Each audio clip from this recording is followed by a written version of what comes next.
note, I'm going to let all the public in. So just heads up, there's quite a lot of them. There's quite a lot of them. Oh, I imagine. That was there the whole time. Okay. You're there. Okay. Lots of people are there. Yeah. It said the host. Good morning, everybody. For those of the public that are joining us, please mute yourself until we get to the public comment portion of the agenda.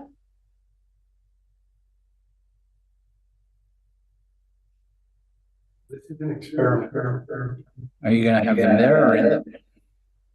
This is an experiment.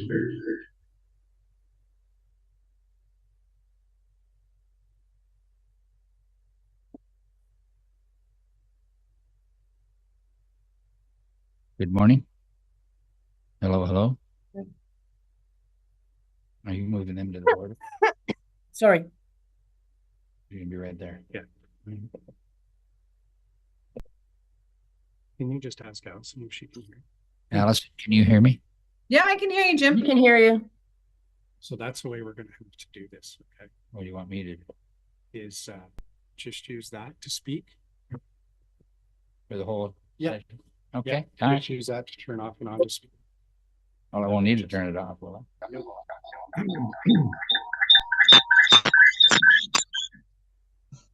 David, can you get Jim to turn his camera on though? Did you turn me off?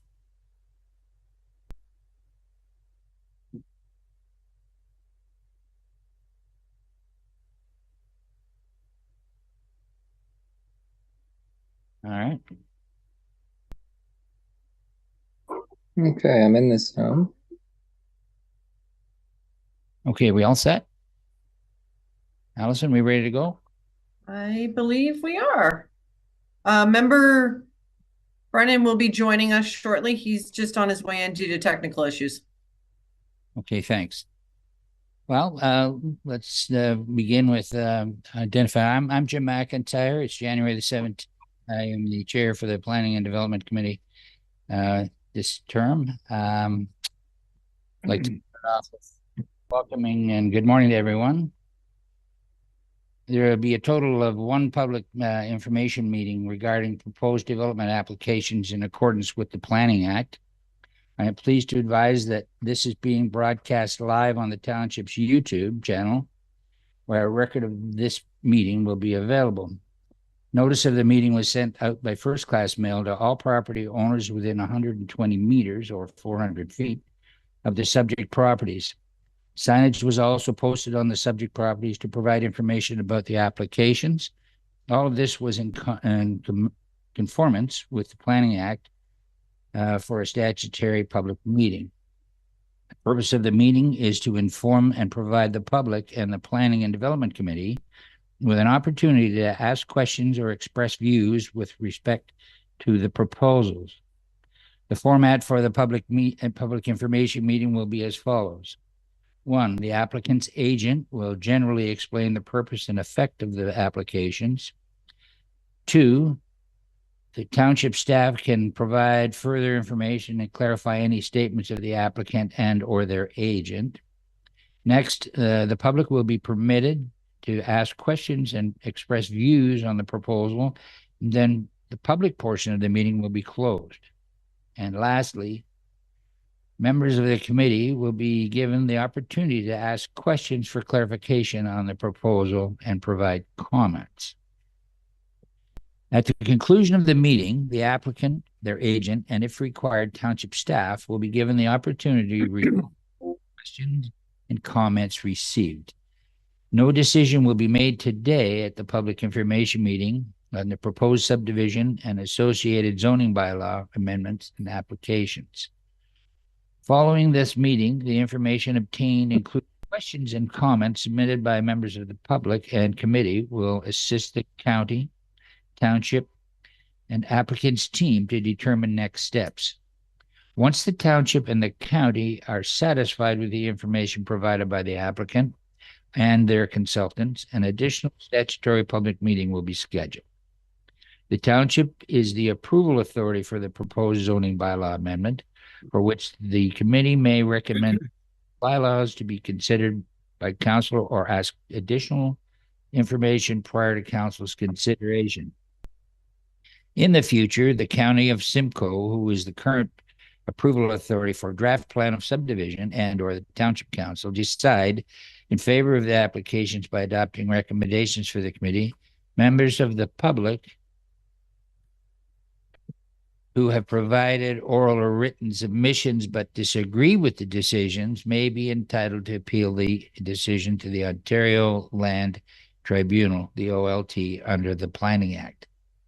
Individuals attending the public meeting by YouTube, Zoom, in person, or telephone may email or call the township's planning department to submit contact information to receive notice of the decisions on the applications. Applications presentation. I now call the applicant's agent, Eldon, Theodore, and Catherine Rauscher from MHBC Planning, to please present the information provided within item C.1.3.1 of the agenda package and explain the purpose and effect of the applications. I suppose we'll go to Eldon now. Yes, thank you, Mr. Chair. I'm just going to load my presentation and share screen. Thank you.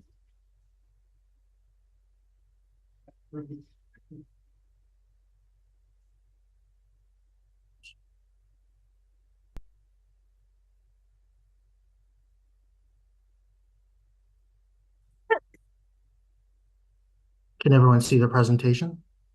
Yep. Yes. Great, thank you. Oh, and thank you for the opportunity to speak this morning. My name is Eldon Theodore. I'm a partner with MHBC. And here with me this morning is Ben Jones, representing the ownership group, LIV, and he will be speaking to a portion of this presentation. Also with me is Brittany Robertson from Crozers and Associates, representing both the civil and transportation engineering component, should there be any questions with respect to that aspect.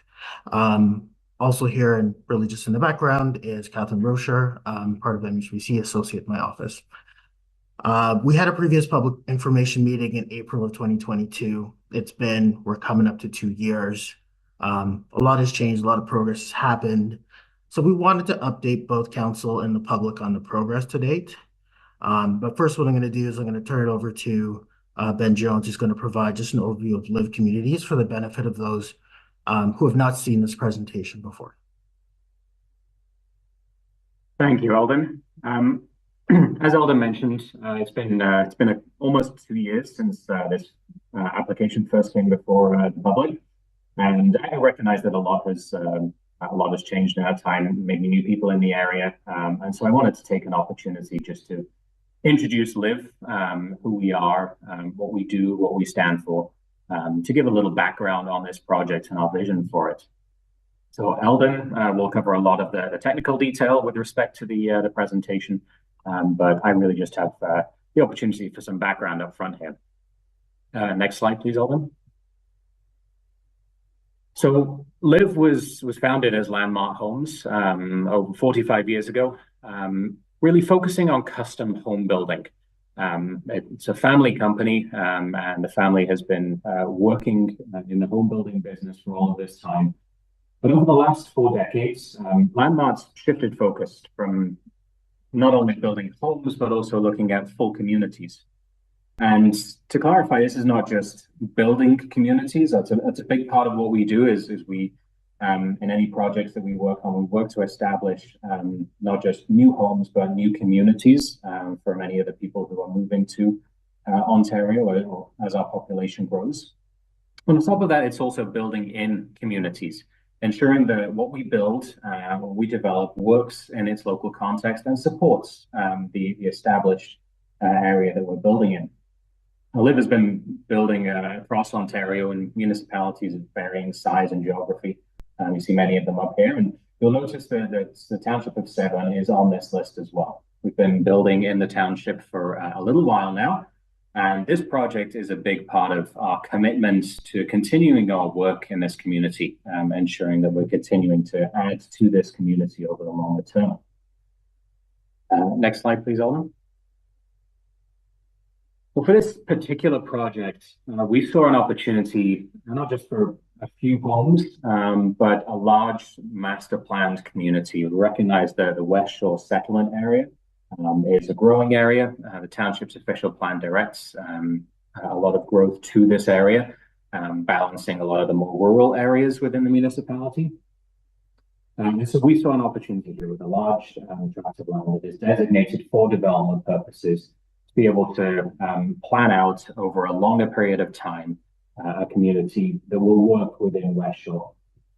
And when we say it works, we need to balance a number of interests that are often at odds with one another. And this is part of the challenge of home building and land development.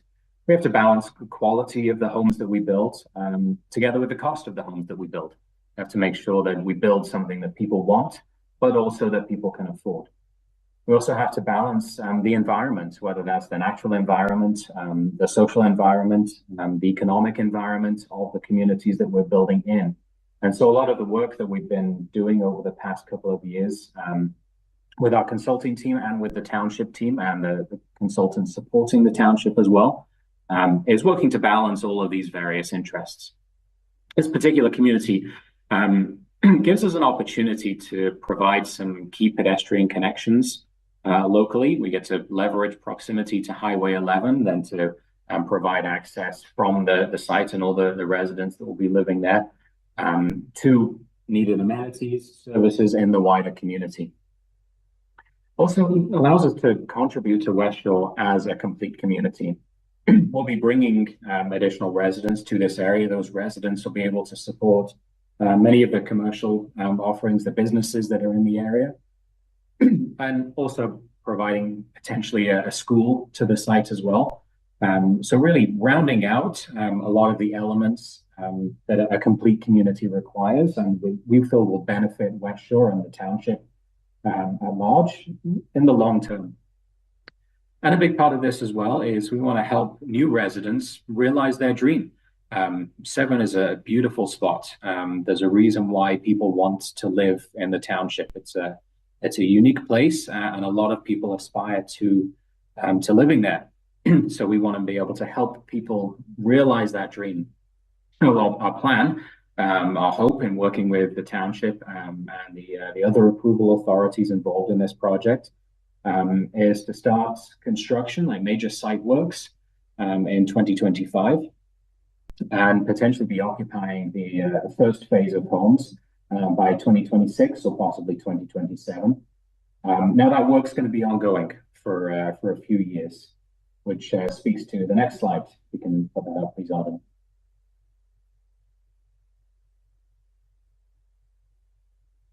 So here are just a few kind of sample renderings or examples of the kind of homes that Live currently builds and that we may be looking to build in this area.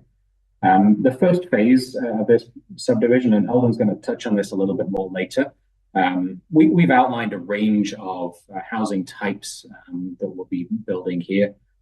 Some single detached homes, some larger townhouse homes as well, but then also some smaller townhomes, and a mix, a blend of all of them to really offer a wide variety of housing opportunities for people to take advantage of. One of the things that we've worked with township staff on that's been a very, very positive development, in my opinion, is being able to recognize this is a multi-year project. So we've worked with township staff to come up with a process that allows us to adjust the mixture of homes, the lot fabric, and how all of the lots work together throughout various phases to make sure that we're responding to market needs, and that as the needs of the public change over time, as the needs of Severn potentially changes over time as well, that we were able to respond to those needs efficiently and within the framework of the approvals that we're seeking at this point. So with that, I'm going to pass it back over to Eldon. He's going to run through some of the more technical details related to the application. Thanks, Ben. So just a general overview, the property itself is located near the northeast corner of Highway 11 and Menoke Beach Road. It's approximately 45 hectares or 112 acres in size. It's mainly agricultural in function today with some intermittent and permanent water courses, as you can see there, some woodlot and some limited residential use that currently exists today. Surrounded, you have the existing commercial service commercial opportunities to the north, as well as existing residential. To the east, you've got Shadow Creek. You have an existing natural heritage feature, which is a defining feature on the east side, and as well as single attached dwellings beyond. To the south, it's mostly rural and agricultural uses outside of the West Shore settlement boundary, as well as to the southeast, you have existing and future residential and recreational that is occurring. And to the west, on the opposite side of Highway 11, is mainly agricultural and rural residential uses. From an official plan perspective, the current enforced official plan designates this area as settlement living area within the West Shore community. This is a primary growth area in the township. What that means is that the majority of new growth is expected to occur within these settlement areas and within these designations. And it permits a broad range of residential uses, ranges from single detached dwellings to low-rise apartments. As well, you'll see in blue the environmental protection areas. They also exist across the subject lands, really reflecting what has been identified as existing drainage flows. These patterns in the official plan are approximate, and it's expected that the actual boundaries of the environmental features and their long-term protection and ecological functions, they're to be confirmed and assessed through an environmental impact study to the satisfaction of the township. And that assessment has been included in our submissions to date, as well as addendum. It's been rigorously reviewed as part of our submission, and I can confirm that the township peer reviewer has indicated that they're generally and principally satisfied with the work to date, with additional work to occur through detailed design after draft approval. Property from a zoning perspective is currently zoned rural and environmental protection, again, aligning with the official plan. And we're seeking, as part of this application, an amendment to the zoning to put in place zoning categories that fit the housing typology and reflect the true location of environmental protection areas. So the original subdivision that we submitted in 2022 contemplated a mixed residential plan and subdivision with approximately 534 residential units. That included a combination of 170 36-foot singles, 149 40-foot singles, 215 20-foot townhouses, a proposed 2 stormwater management ponds, approximately 13 hectares of land that would be maintained as environmental protection, a waterfront access block, and a pumping station. The high density or townhouse related blocks all directed towards either Highway 11 or adjacent to Menoke Beach Road.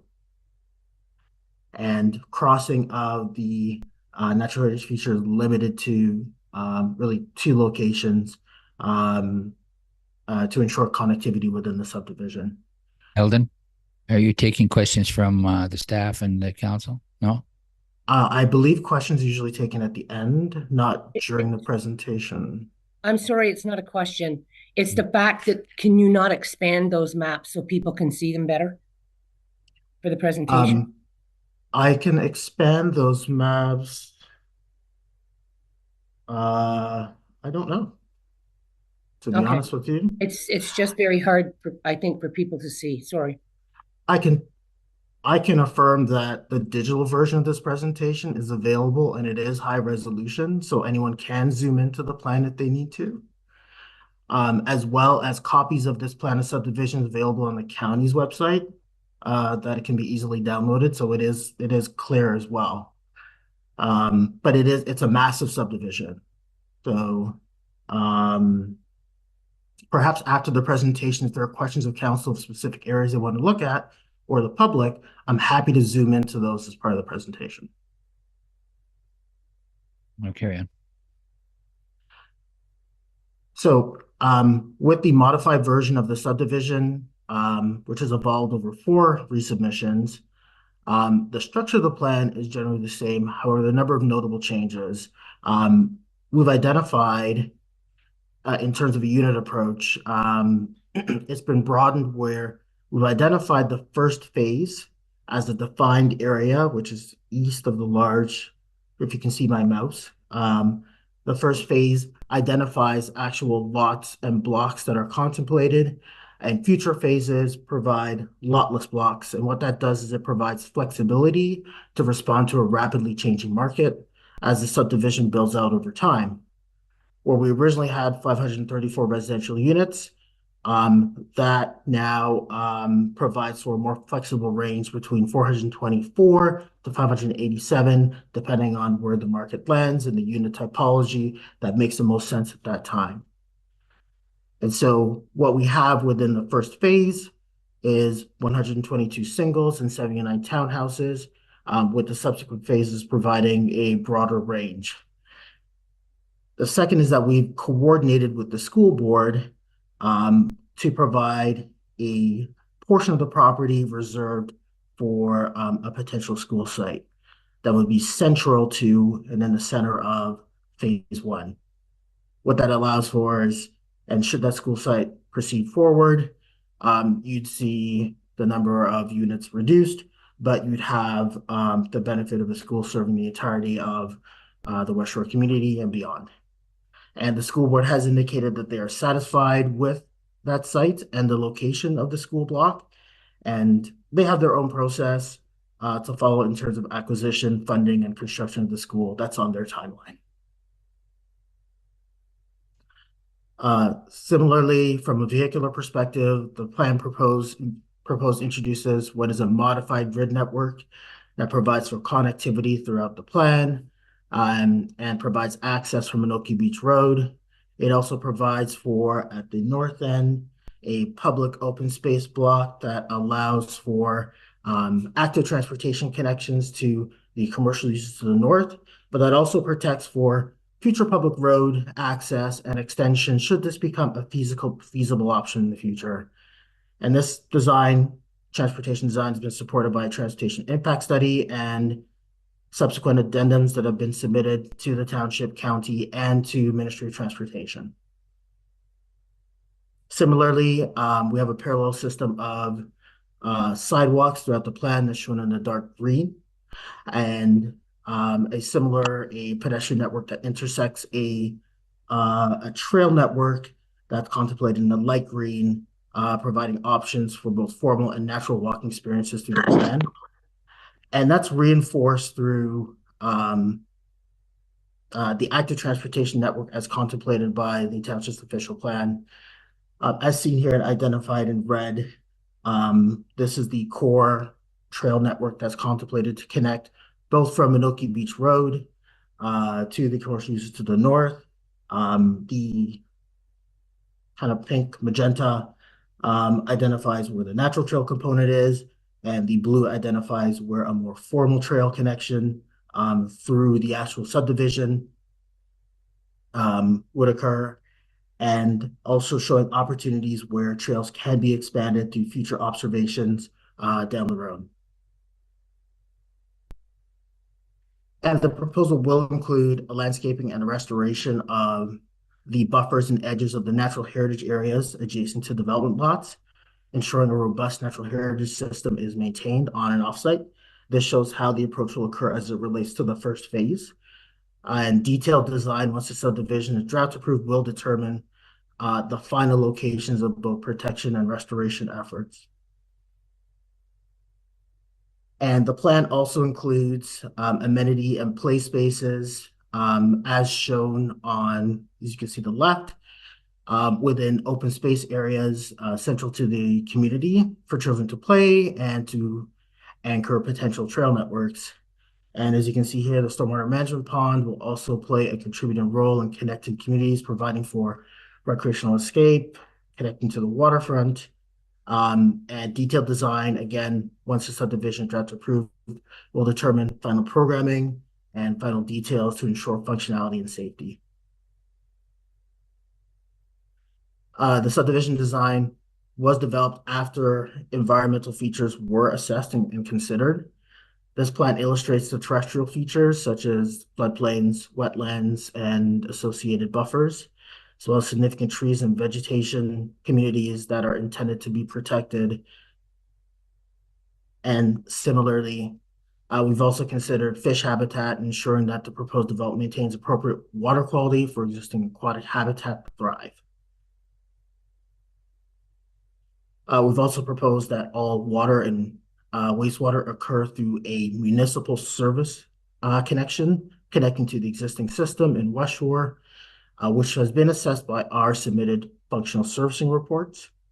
And the proposed phasing of the subdivision is occurring to ensure appropriate servicing capacity can be provided today, with any necessary upgrades occurring as part of future phases. And we continue to communicate with township staff to make sure that servicing is in alignment with available capacity and as part of the overall plan. And similarly, and as noted previously, we've identified 2 stormwater management ponds as shown here. The stormwater management approach directs all stormwater to these 2 ponds for both quality and quantity control.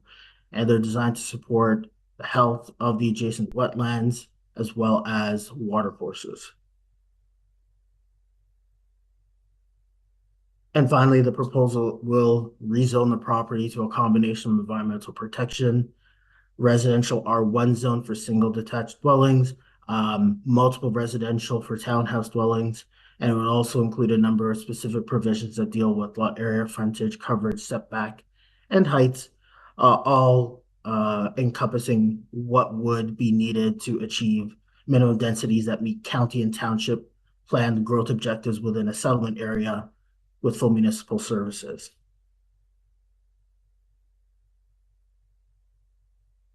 And our submission has been supported by a number of technical reports.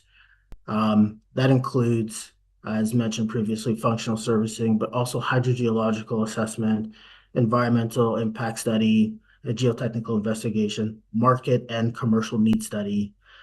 These reports are available on the county's website, including our addendums that we've submitted. And they've been thoroughly reviewed through this process. And so, as you can see from this slide here, from the chronology, there's been a lot of technical review by town staff and their peer reviewers, a lot of consultation that's occurred to date. This has helped us improve and refine the subdivision as we've been moving forward. We believe that we've been able to address the majority of the comments and concerns raised to date in the last resubmission. And we look forward to, as we move forward, the expectation is that with this 4th submission, that majority, if not all, outstanding technical comments will have been addressed. So we think this is timely to be able to give the public an update of kind of where we stand in terms of this application. One of the issues that continues to be outstanding between both my client and specifically the township's fire department is the request and acceptance of a reduced side yard setback. We proposed a reduced side yard setback that has been accepted in other jurisdictions and has meet and qualifies for Ontario Building Code standards. What we've heard from the fire department is there's concern about being able to access and protect dwellings and structures for a number of reasons. One, that the width is needed for access from the front to the rear, that the township doesn't have fire trucks equipped to provide firefighting access to the rear, and that the firefighting force in itself is a voluntary force only. In looking at these concerns and working through those concerns, we understand that there is a new fire truck that is in the township's development charge bylaw, and this first phase of development should be able to more than pay for those costs. We have provided examples of similar scale municipalities where LIV has been doing the same setbacks, and you see those below. That below is Paris, Ontario, where we've shown comparable setbacks that have been implemented without issue, and again, meeting Ontario Building Code. We also understand that with respect to even whether it's a permanent or a voluntary firefighting department, that all firefighters, any firefighting force have to meet firefighting certification under Ontario regulation. So this should not be an obstacle relative to separation distances that meet Ontario standards. So we think the concerns as it relates to setbacks are overly conservative.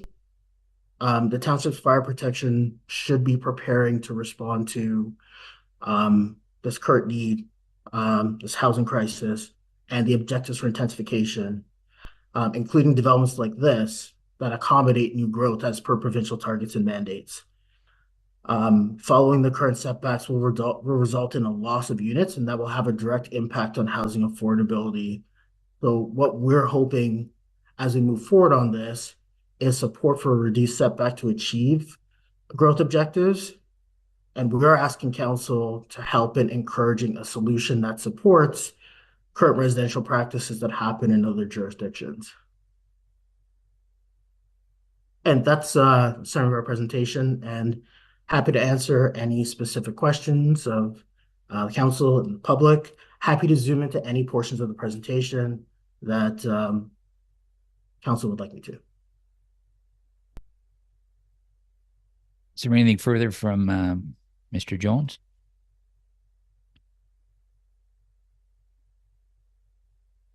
Nothing further from me, thank you. Hearing none, then we'll move along to staff. Does the Township Senior Planner, Katie Mandeville, have anything further to add to the materials and information presented by the applicant? Katie? Thank you, Chair. I just wanted to clarify a couple points raised by the applicants. Unfortunately, the most updated reports and addendums to the studies submitted are not available at this time on the county's website. Just the original submission is available on the county's website. If members of the public did want to view any of the information that's been submitted so far, they are welcome to reach out to myself, to the planning department in general, and we can set up an appointment time where they can come in and view the physical files we have here. If they want them digitally, we can try and make arrangements with Eldon there. They are typically larger files, so sometimes those are difficult to email, but we can set up a Dropbox or something if someone is more technologically savvy.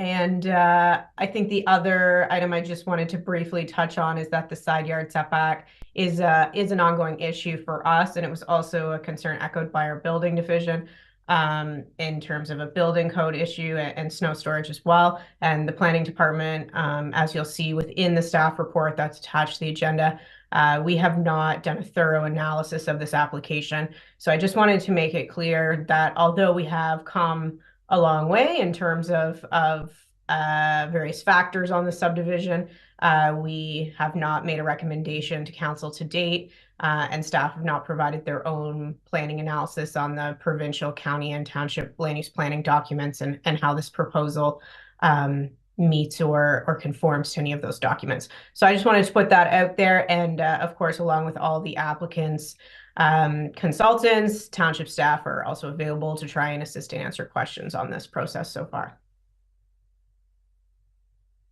Thank you, Katie. Welcome, Councillor Brennan. Any persons present on Zoom or the telephone who have either questions or comments on the application will now be invited to speak. Township staff will call upon each registered participant. Please unmute yourself when called upon and turn on your camera if you wish. You will be required to give your full name and address for the minutes. Please note that your comments will also be recorded and live streamed to the Township's YouTube channel and will remain online. The Township does not have the ability to edit the live stream, to remove any personal information provided in the course of submitting comments or questions. Ask Emily, are there any Emily from our planning department, any members of the public registered to speak? Good morning, Chair McIntyre, and good morning, everyone joining us this morning. I do have a list of registered attendees. I have sorted them in alphabetical order by last name. So we will go individually by last name, and then following those that have been registered previously, we can open the floor to those who are joining us this morning who haven't previously registered. So the first registered attendee would be Jennifer Allen. Jennifer, if you'd like to unmute yourself, if you have any comments or questions.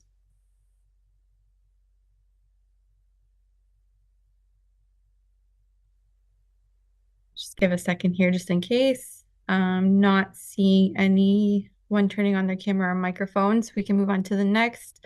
Willie Allen.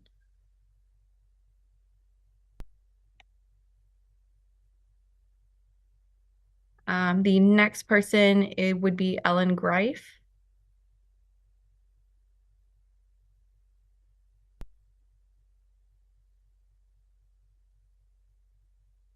The next person is Stephen Greif. I do see Stephen in the waiting room, so I'll give a second here if he would like to unmute his microphone and add any comments.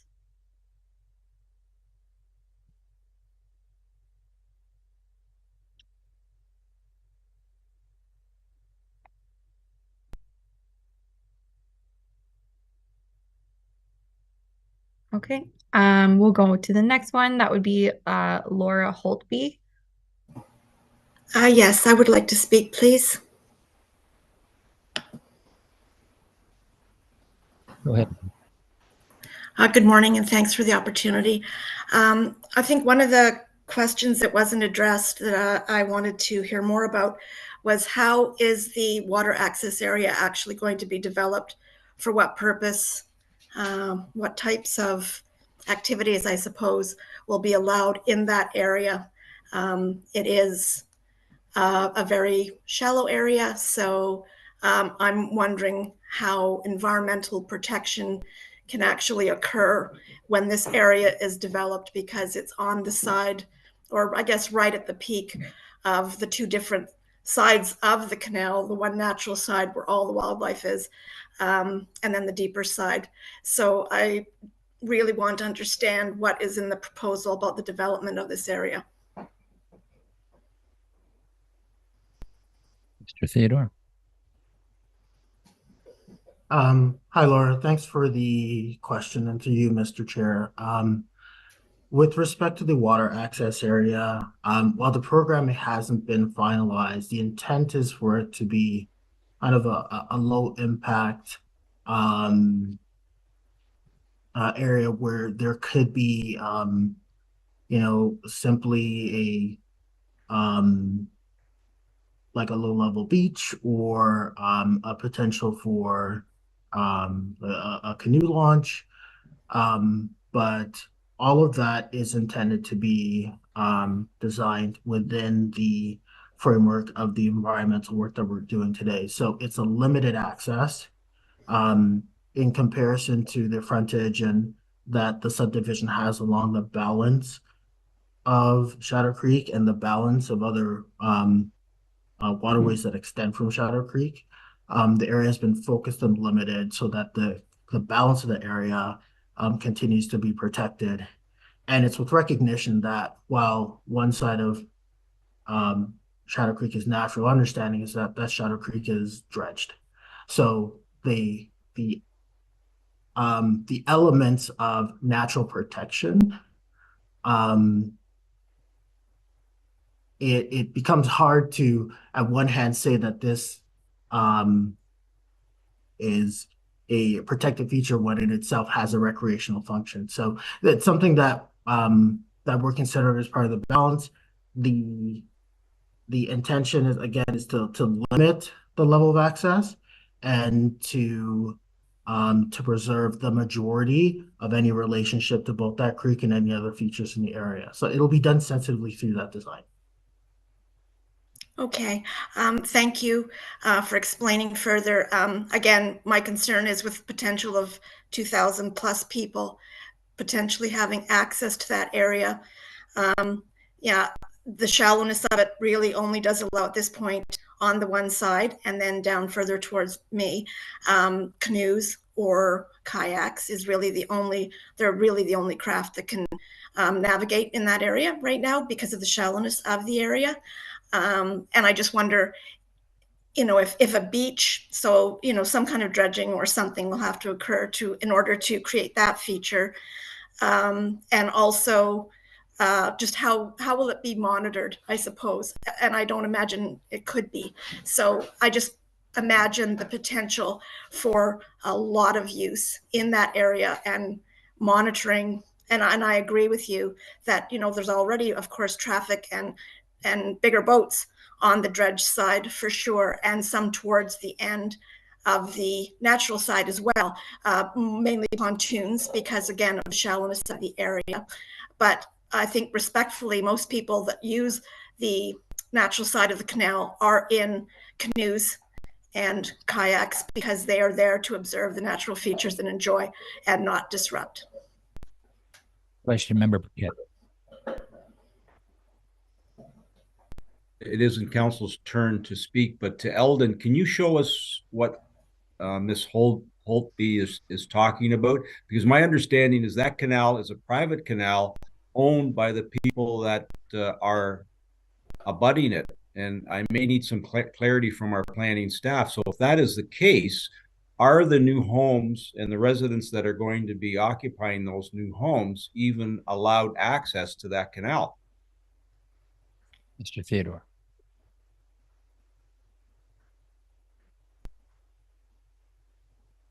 Through you, Mr. Chair, and apologies, I'm just trying to bring up plans to respond.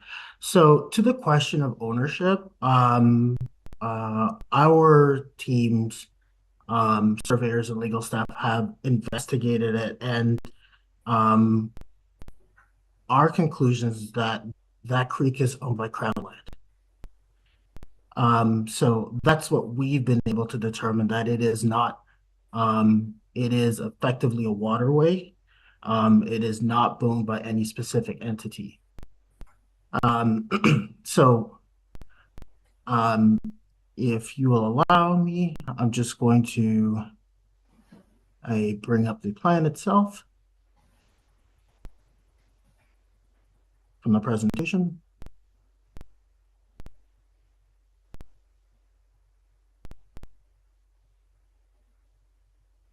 Share screen.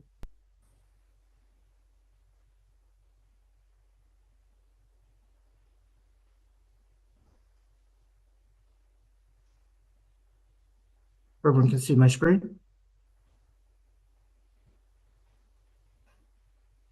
So what we are talking about is this this focused area right here.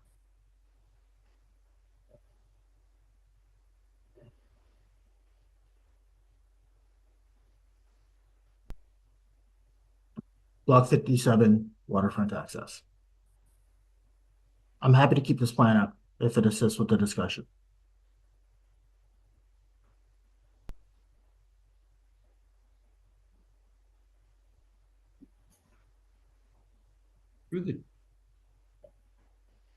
Member Burkett.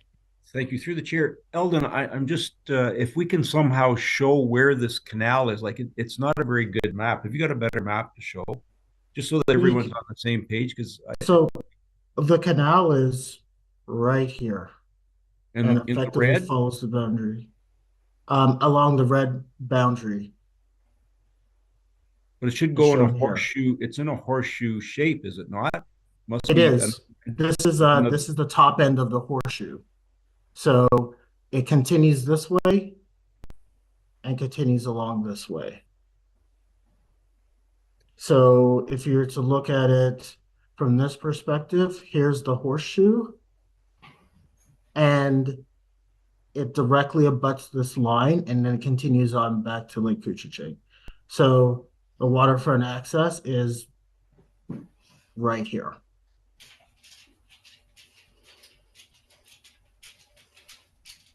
This is the horseshoe.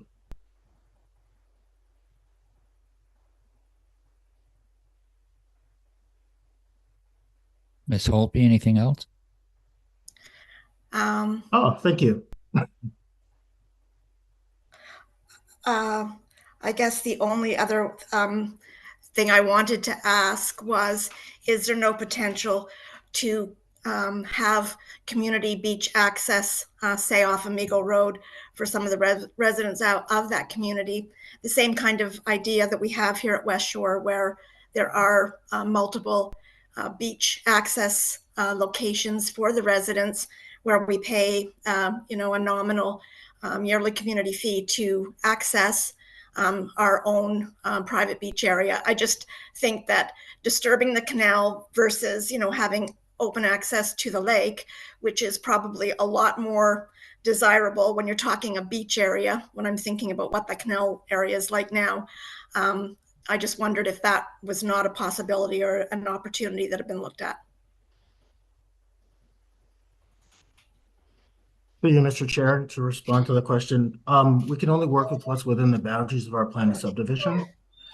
And this plan of subdivision just has the opportunity in which it has frontage along the creek. And so, again, programming of this hasn't been finalized, but it is intended to be like low impact crafts, such as kayaking. It's not intended to be a boat launch area. The other component is that it's intended to be part of this subdivision. So, it's maintenance and it's I guess continuation and its upkeep would be the responsibility of this subdivision. So that's a second element. The intention is not for it to be but in fact under the management of the subdivision itself. Okay, thank you for clarifying. And again, I just wonder how that will actually be monitored, and the volume of traffic, I think, could have, pretty detrimental effects in that area. Sure. I'm just sorry, the last point on that, in terms of monitoring, that's something that we can take away, but because of its ownership by the subdivision, it is in itself a way up, it's a private access. So you wouldn't see, it would really be just those within the subdivision. And we can take back the matter as it relates to monitoring in terms of control and how that could occur in terms of implementation. Okay, thank you. Emily? Thank you, Chair. The next registered participant is Anna Jowdry.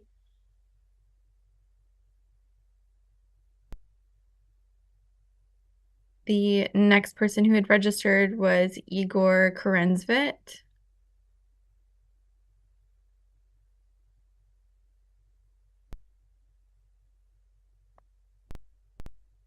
The next person is Betty London.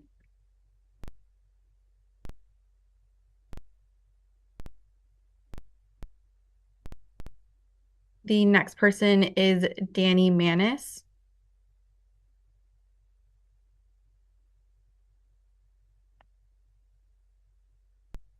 The next person is Diane McKinsey.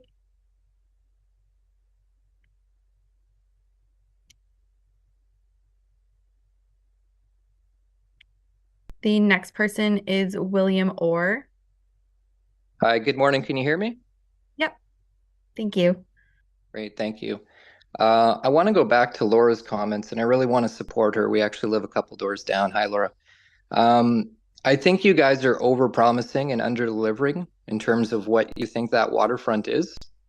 It is 1 to 2 feet deep at best. There's a turtle nest in there, a geese. I spend a lot of time on that creek. There's pike spawning, otter, beaver, lodges. It's full of geese. Like, if you allow kids to go there, they're going to end up with tears, gashes. Like, I'm talking 30, 40, 50 geese at a time. It is a very small, sensitive zone.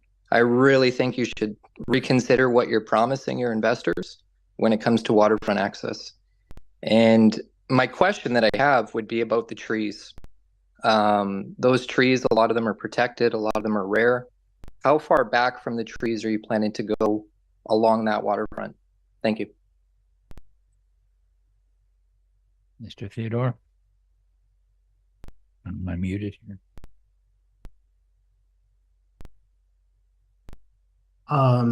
Thank you, through Mr. Chair. To Mr. Orr, just a question of clarity. When you say how far back, are you speaking with respect? You're just speaking with respect to the subdivision of residential lots, correct? Your woodland buffer specifically, like the rendering I'm looking at, it's hard to see, and I'll contact later to get a closer look. But I'm just wondering specific. I'm just thinking about the danger because it is swampy. It's very wet. So I'm just wondering how close everyone's going to be to that creek, that lot there by the storm. I know that's a later phase, but that tree buffer that you have kind of separating what is our West Shore community to this new one, how far back from the trees are those backyards and fences going to be? Thanks for clarity. So that setback is at least 100 meters. That's and that what you're looking at there as it relates to Shadow Creek, that's a minimum. 100 meters away from those current trees is where the end of these homes' backyard fence is going to land, 100 meters away? Oh, 100 meters from Shadow Creek. So okay. With respect to the tree line, on average, we would be maintaining kind of a 50 to 30 meter buffer, like within those areas. And within that area, we will be proposing naturalization planting and in conjunction opportunities for active transportation trails. And this is all part and parcel with our restoration planting and as recommended through our environmental impact study. Okay, thank you very much. And, just further to the last point, I don't know if there's an arrangement you guys can make, but Laura's point about public access beaches that we know are safe and already developed and a nominal fee, if there's some sort of arrangement that could be made, I think that, if you spend any amount of time around that zone that you're planning for waterfront access, I think you guys will see that far from ideal for that volume, that density. I think it's going to be quite disappointing. And I know you don't want to disappoint your clients. So thank you. Thank you for that input. I appreciate it. Thank you, Mr. Orr. Emily? Thank you, Chair. The next registered person is Scott Paris.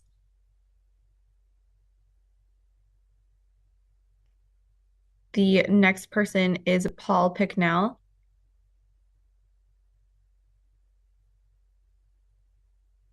The next person is Cindy Seligman. Yes. Just to let you know, I'm with Robin Seligman and we're going to use her Zoom. So we're going to switch to that. Can you please unmute Robin Seligman?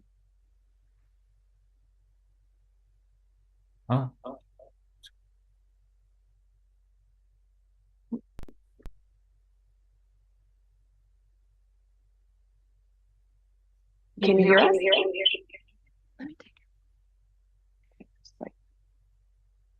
Yes, we can hear you. I'm just working on finding you. Okay.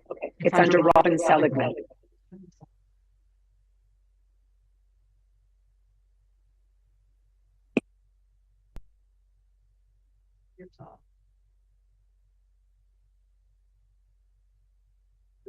Robin, it appears you're already unmuted. Can you try now? There we go. Yeah, you can hear us, you can see us. Okay. So thank you for giving us some time to speak. I just wanted to begin with saying that we have been on Amigo Drive for over 65 years, and other people on Amigo Drive have been there for over 70, 80 years. So this change in this mass development is having a huge impact on us. And although we're not fighting the development because we know it's happening, just to give you a little bit of history, the farmland that was there, agricultural, was really the only thing there besides a few residents on Menoke Beach Road, as well as Amigo and Wood Avenue in that immediate vicinity. So this is going to have major changes, as did phase 1. And we met 15 years ago with the developer that was in charge of phase 1, which was Orsi at the time. And as part of the discussion and the agreement and put into the plan were walkways, because we were extremely worried about safety on Menoke Beach Road. And speaking of Menoke Beach Road, there is no public access to a beach off of Menoke Beach Road.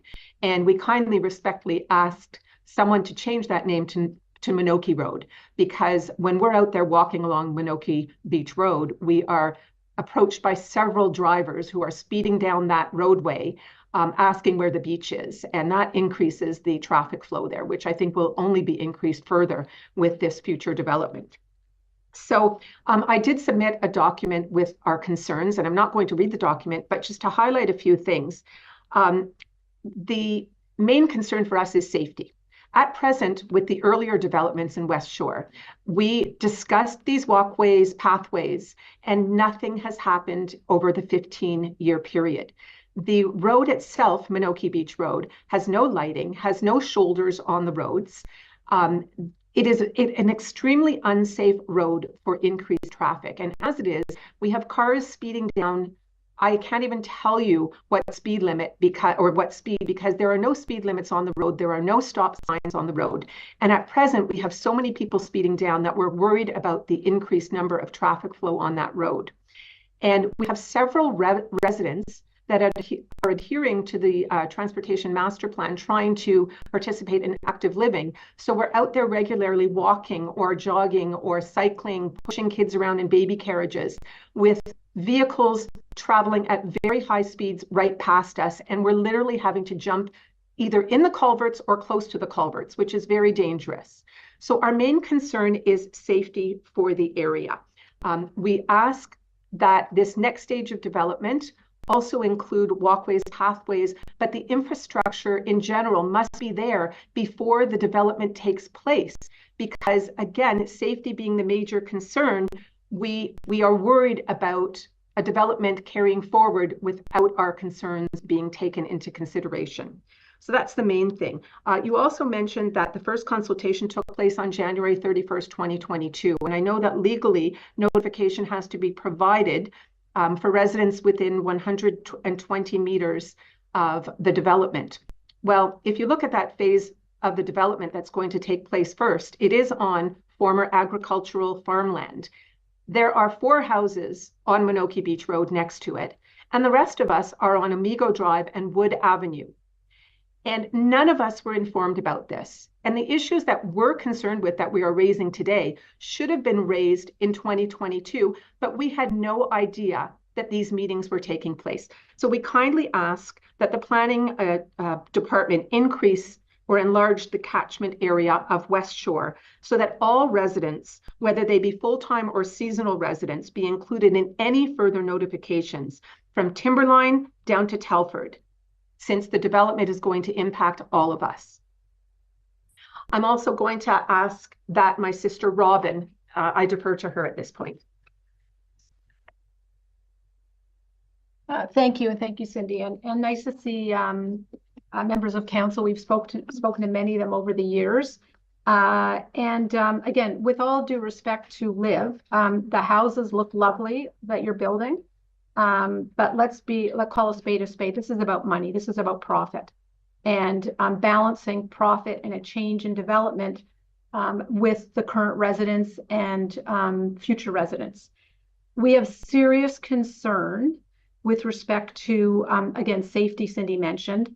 I would ask for immediate implementation of walkways down Menoke Beach Road for the area you've already developed. So to talk about future being done in years and years from now, we have the current situation which speaks to itself. It's dangerous for us. We've complained to Wanda, to Judith, to Mike about the speed of cars coming down Menoke Beach. It's like a runway directly from Highway 11 right down to the lake. Cars, current owners, people looking for a beach. It's just unsafe for us. So we'd like implementation, any type of accommodation to live or progressing with Live should also be that they have to put their money where their mouth is, where they said or the previous development, which they inherited, said they would put in walkways. I don't see why we have to wait for years and years down the road to get walkways. It's unsafe now. Please deal with it now. All right. And the other thing is, I would pay very, very close attention. Sorry, going back to that issue. There's no stop signs. There's no humps or bumps on the road. There's not even a speed sign to tell people what the traffic speed should be in the area. So at a minimum, and this is on the township, please take care of that and make sure that lives up to reasonable expectations about providing safety. The other thing in that regard was there was supposed to be a community center. All I see is a heap of dirt. Okay, there's no community center. There's nothing for the new residents. There's nothing for the current residents. So again, it's very nice to have all these houses and development and profit for Live, but how is it helping the township and how is it helping the current residents? Okay, so I really ask you to take a look at that. The other thing that I'm very, very concerned about is the impact on the lake. And I encourage any members, Eldon, Ben, come down to the waterfront and see the growth and pollution that's happening in Lake Couchiching based on runoff. There's nowhere else for runoff to go other than into Lake Couchiching. And I really don't think whatever provisions and whatever accommodation you're making for environmental studies, it's working. The lake is horrible. It's polluted. It's weedy. It's pretty disgusting. And I think that you should take a very close look at that before proceeding with anything else. And then finally, I'd like to address the issue of side yard reduction. And I would not agree to it. I mean, the number of houses they're planning on developing from 540 going up to 580, please don't accommodate them. This has nothing to do with community interest. This is strictly dollars and cents. They want to cram in as many houses and townhouses as they can.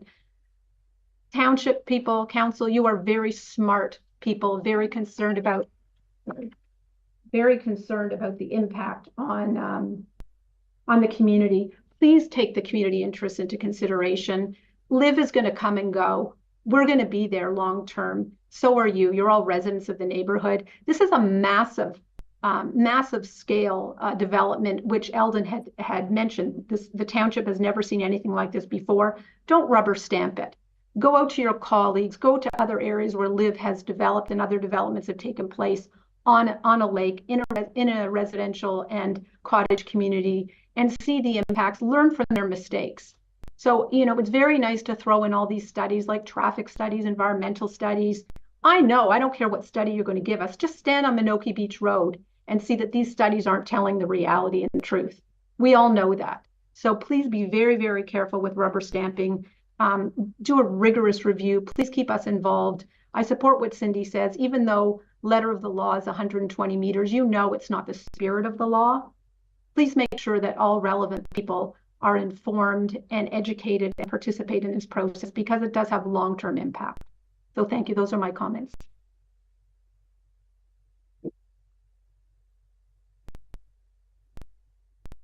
Mr. Theodore, response? Thank you, Mr. Chair. And a pleasure to see you again, Cindy and Robin. I recall our conversations back in Menoke Phase 1.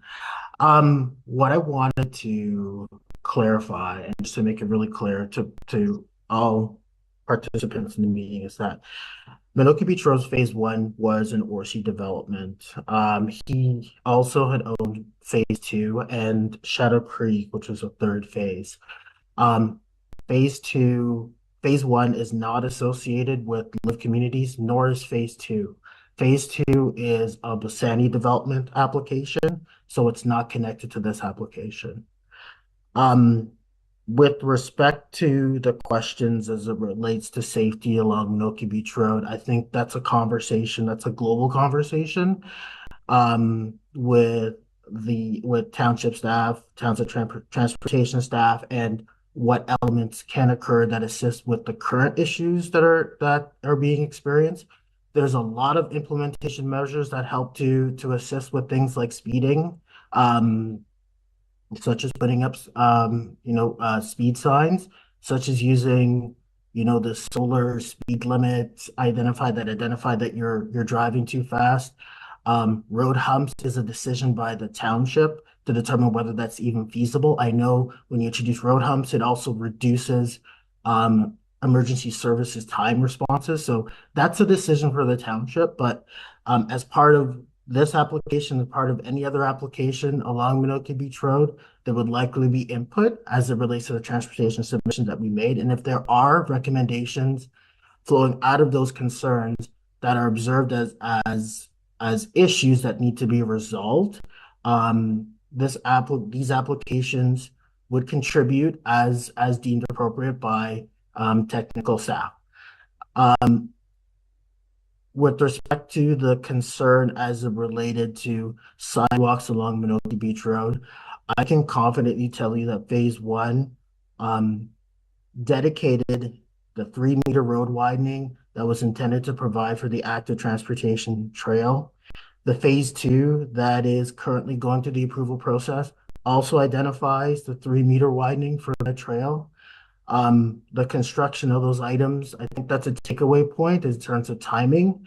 I think it's not feasible to be able to construct those elements in advance of construction. I think it's more realistic that it happens concurrently. But I do agree that it's an infrastructure component that if it can happen concurrently, should, because safety, particularly through being able to walk and cycle, should be something that's core to applications. It's the reason why the plan includes multiple ways in which to connect. And if there are better ways to implement that, happy to work with township staff to make that a reality. But what we need to recognize is that what happens on Menoke Beach Road is not, it's patchwork. And there are components in between where in order to complete that full connection, you would need to acquire or expropriate those lands. So there will always be moments of intermittent active transportation occurring along the road and portions where there's the opportunity to be able to achieve that infrastructure because those developments exist.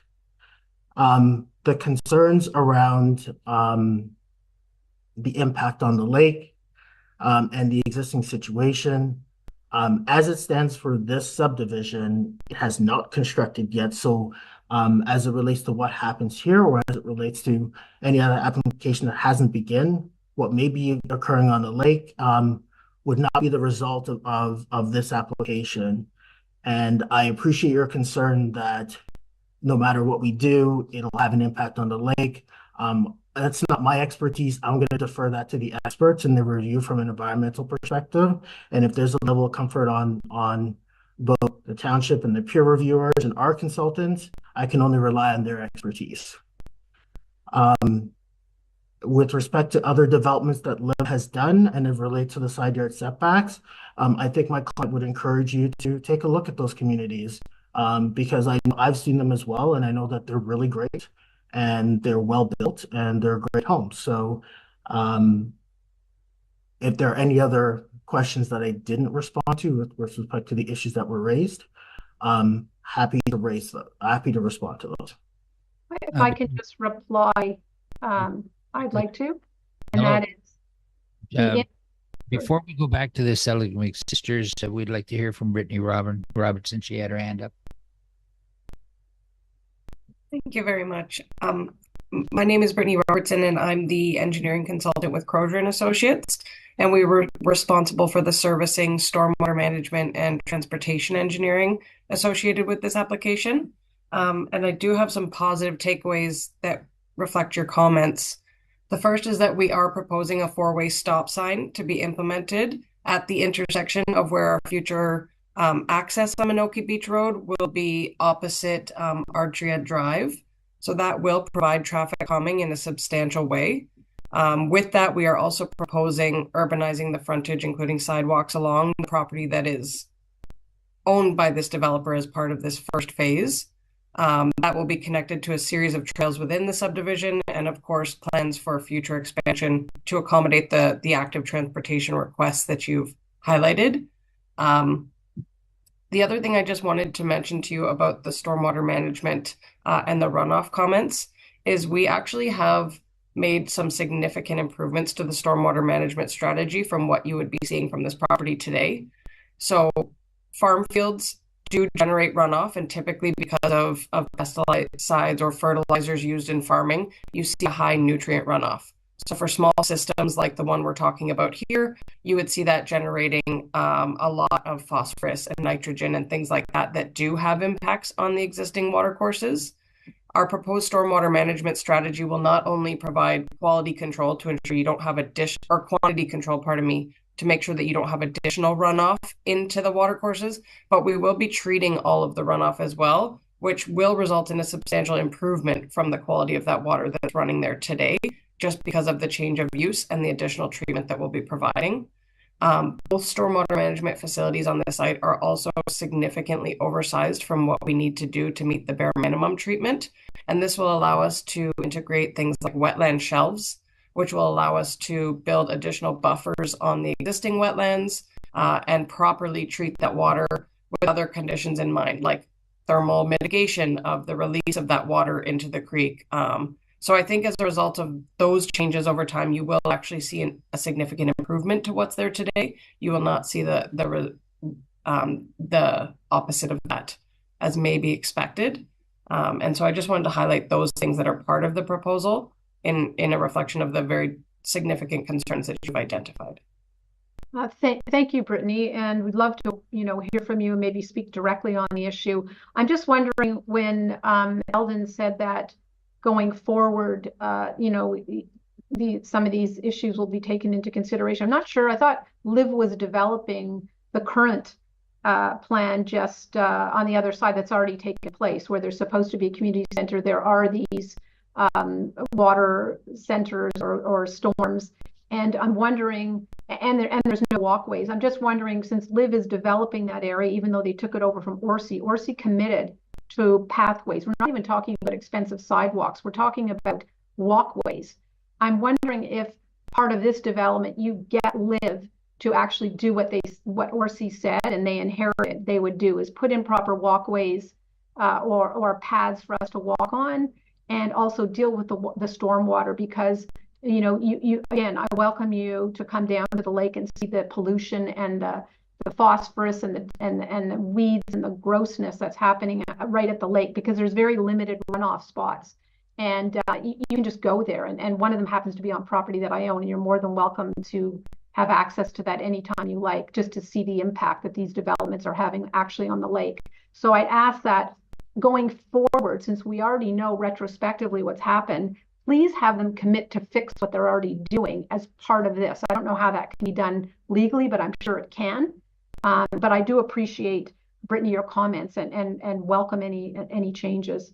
With respect to the stop sign, that's great. We probably need another one there. And I would say, with respect to Eldon saying, well, it's a township's issue, I would say, you know what?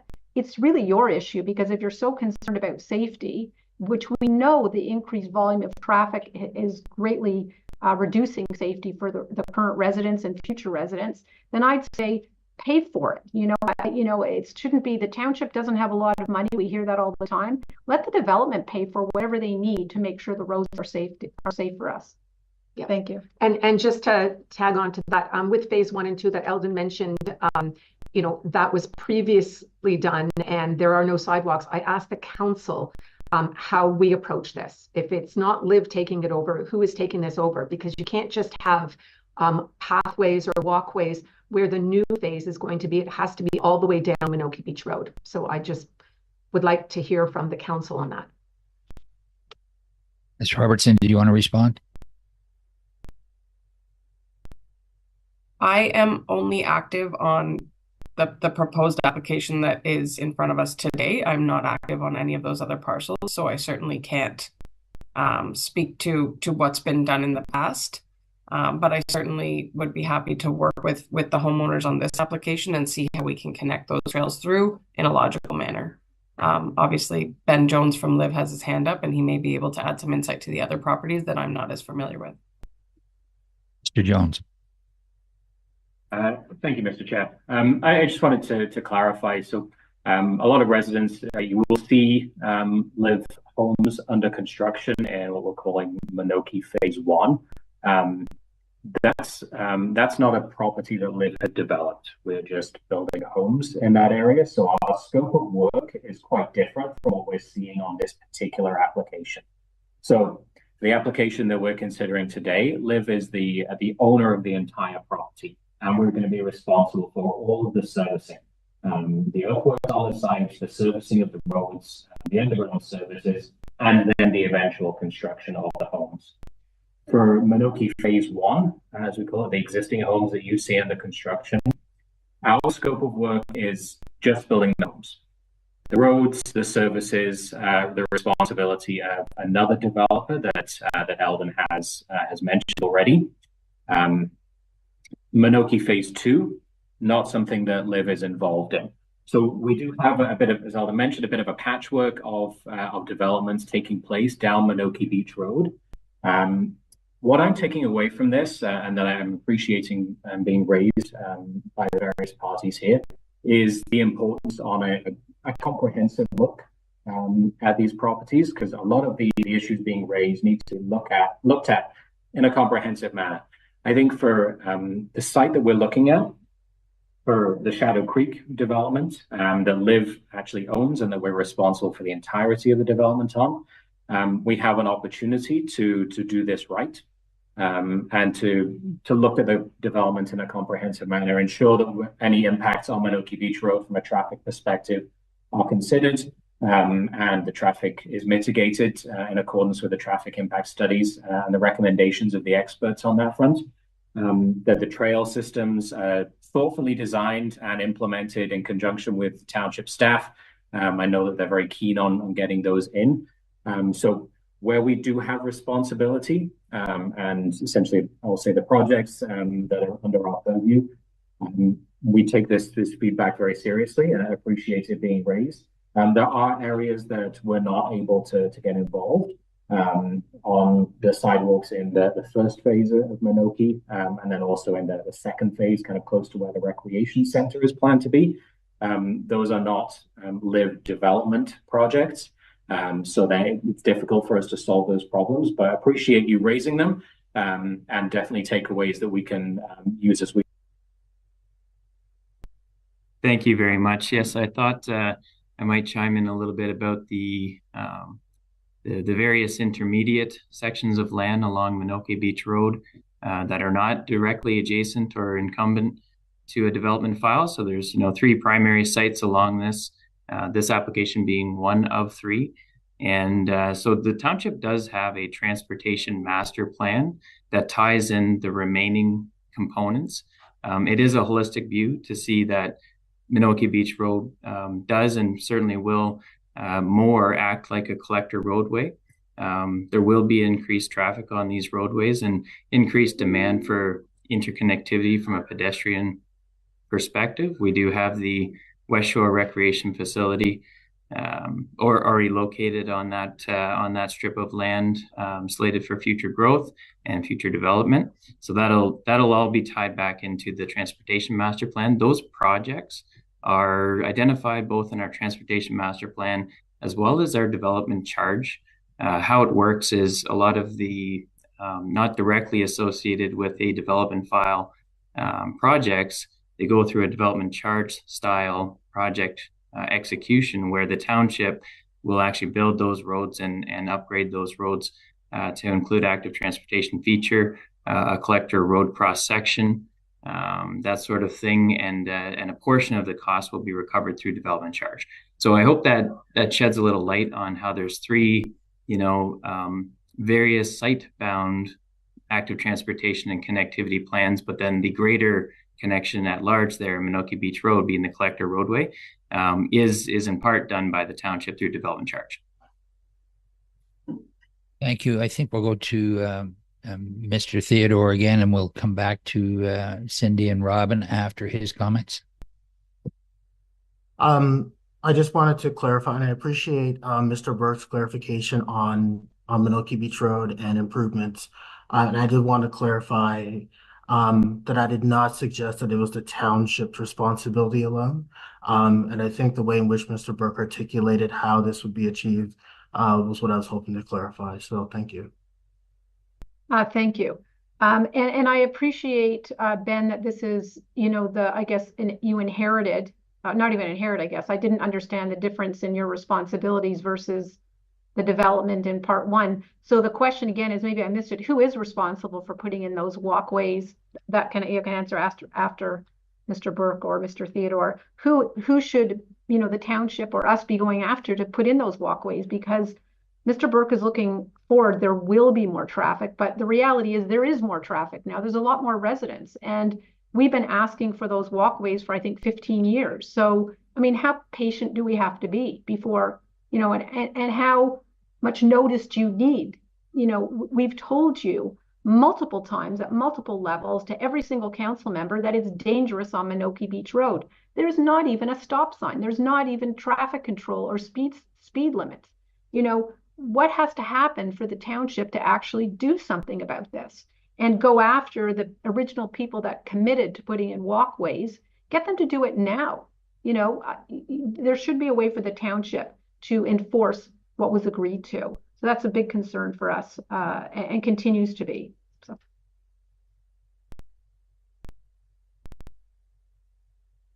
Anyone, anything further? Through you, Mr. Chair, if I could just, I guess, provide a point of clarity, and perhaps Mr. Burke can assist in responding. I know through the approved plan of subdivision for phase one and what's contemplated for phase two is a series of urban cross-section roads and public sidewalks, as well as the multi-purpose trail along Menoke Beach Road. The construction of which would happen in conjunction with, which would have to be constructed as part of the development of the subdivision. The one piece I don't know is whether the trail along Menoke Beach Road, whether that is the township or whether that is the developer's responsibility. But either way, confirmation that all those plans have put in place plans for those public sidewalks to be constructed as part of the development. Yeah, they weren't sidewalks; they were just walkways. And I'd like council maybe to answer. It was not the township that was responsible; it was the developer that was responsible, because we went right back to the initial application, committee of adjustments. It was settled. Sorry, Ms. Seligman, could you clarify when you say walkways? Are you talking about the trail along Menoke Beach Road, or are you talking about walkways in general to the subdivision? On Menoke phase one, there was supposed to be, when you come out of Amigo Drive, when you turn, I guess, left to where the current development has taken place, there were supposed to be 6-foot walkways. Not even, they were gravel. You could ride your bike on it. You could walk on it, but it was beside the road. So it would be safe for us to walk on the road. So that's the multi-purpose path, or the MUP that that I'm speaking to, and that is what is contemplated in the plan. I can commit to getting back to you on the status of kind of that construction. I'm happy to do that. I'm happy to do that personally, even though it's outside of the scope of this meeting. But it is part of the plan. But you mean the one that's already, that Liv is building now, like the one that's already Liv is not building that, for clarity. Liv is doing Liv is doing the houses in that area. But so Liv my question has purchased lots within that subdivision, to which Mr. Orsi is still completing. So is it Orsi who's still responsible for putting in the houses? Chair, can I please interject here and hopefully provide some clarity on this topic? I was just waiting for thank you, Ms. Vanderbilt. Seligman Gross to pause for a moment, and then we'll bring you in, Katie. Thank you. Thank you, Mr. Chair. So the multi-use pathway along Menoke Beach Road in Menoke phase one, so the subdivision that is currently under development, it was originally an Orsi subdivision, as been stated. Liv is building some houses in there. Another developer is also building some houses in there. The subdivision agreement the township has with the original developer, the person who signed the subdivision agreement, provided monetary securities to build the walkway multi-use trail along Menoke Beach Road.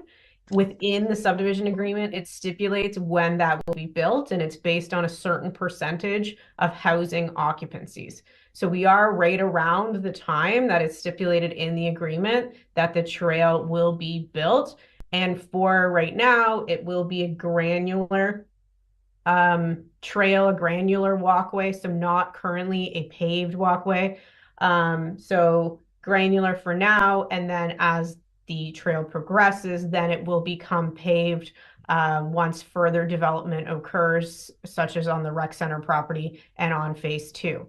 So we do have that well in hand, and that is I think what we should say to that point. And I think in the essence of time, we should move on from the trail comment. This is a very important issue for us, so maybe move on. But the reality is the only thing we get out of this is hopefully not polluting the lake and being able to walk on the road. Okay, so those are very key issues for us. And I appreciate you clarifying. But the other thing I'd ask you, and granular is perfect. We don't care whether it's paved or not. We actually probably prefer granular. But what I'm asking is going forward, when Liv commits to this huge development, don't make us wait for 10 years to develop, to put in this granular walkway. Do it simultaneous to building, even ahead of time. It doesn't have to be permanent pathways, but something. So when you're bringing your trucks down and you're bringing in all your construction people, we have some place to walk. And it doesn't have to be fancy or whatever. We just want a place to walk. We're not having to jump to the side of the road, and basically put our lives at risk when we go for a walk. So I really ask Ben to please consider that. Put in a granular pathway so the current residents and future residents are safe while this development is taking place. Those are my comments. Mr. Jones, do you want to comment? Just to acknowledge that comment is received, we will definitely take that into consideration as we're looking at the development of this particular subdivision. Thank you. Emily, do you have anything further? Thank you, Chair. We do have a couple of other individuals who have registered. I also saw some late registrants enter the waiting room throughout. So we will also invite them to speak following the previously registered list. And just a reminder for everyone, if you could please provide your address when providing your comments. But we'll move on to the next participant who is registered, and that would be David Seligman.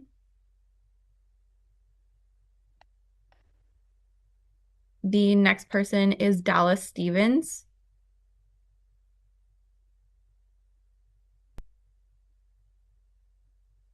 The next person is Bonnie Torelli.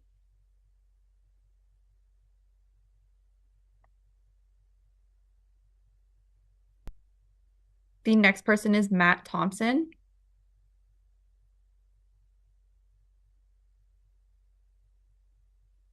The next person is, hello. Yep. Hi, this is Bonnie. Sorry, I was trying to figure out how to unmute this. To get on. Okay. Okay, so first of all, there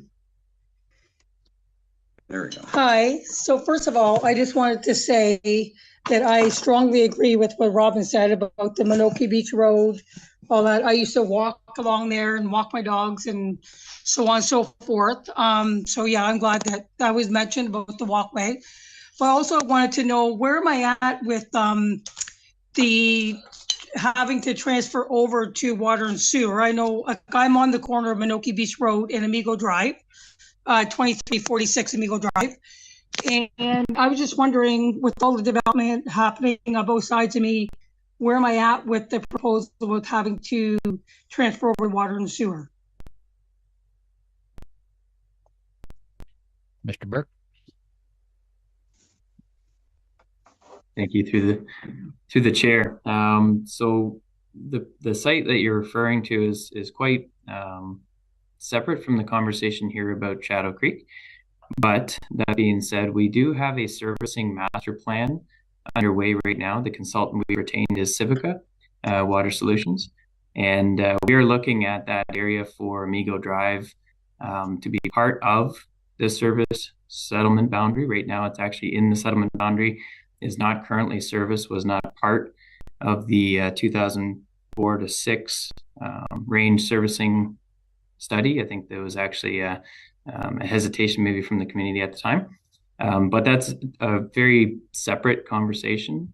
So I do encourage that you maybe have a look at the Severn's website We do frequent communications out for the surfacing master plan project. And we did have a public information center, but we will have another one where we like to seek feedback on that sort of thing. So if that helps at all, it is a separate conversation than the conversation here today for servicing of individual residential lots along Amigo. Well, yeah. Okay, thanks. They're putting development in on one side and development in on the other side. Yeah, are they going to force you to fucking... Emily? Thank you, Chair. Sorry, Emily, just one moment here. Ms. Trelli, I just want to confirm your address is 2346 Amigo Drive? Yes. Okay, thank you. And if I can make sure, folks, please keep your microphones muted unless you're requested to speak. I'm sorry. Thank you, Chair.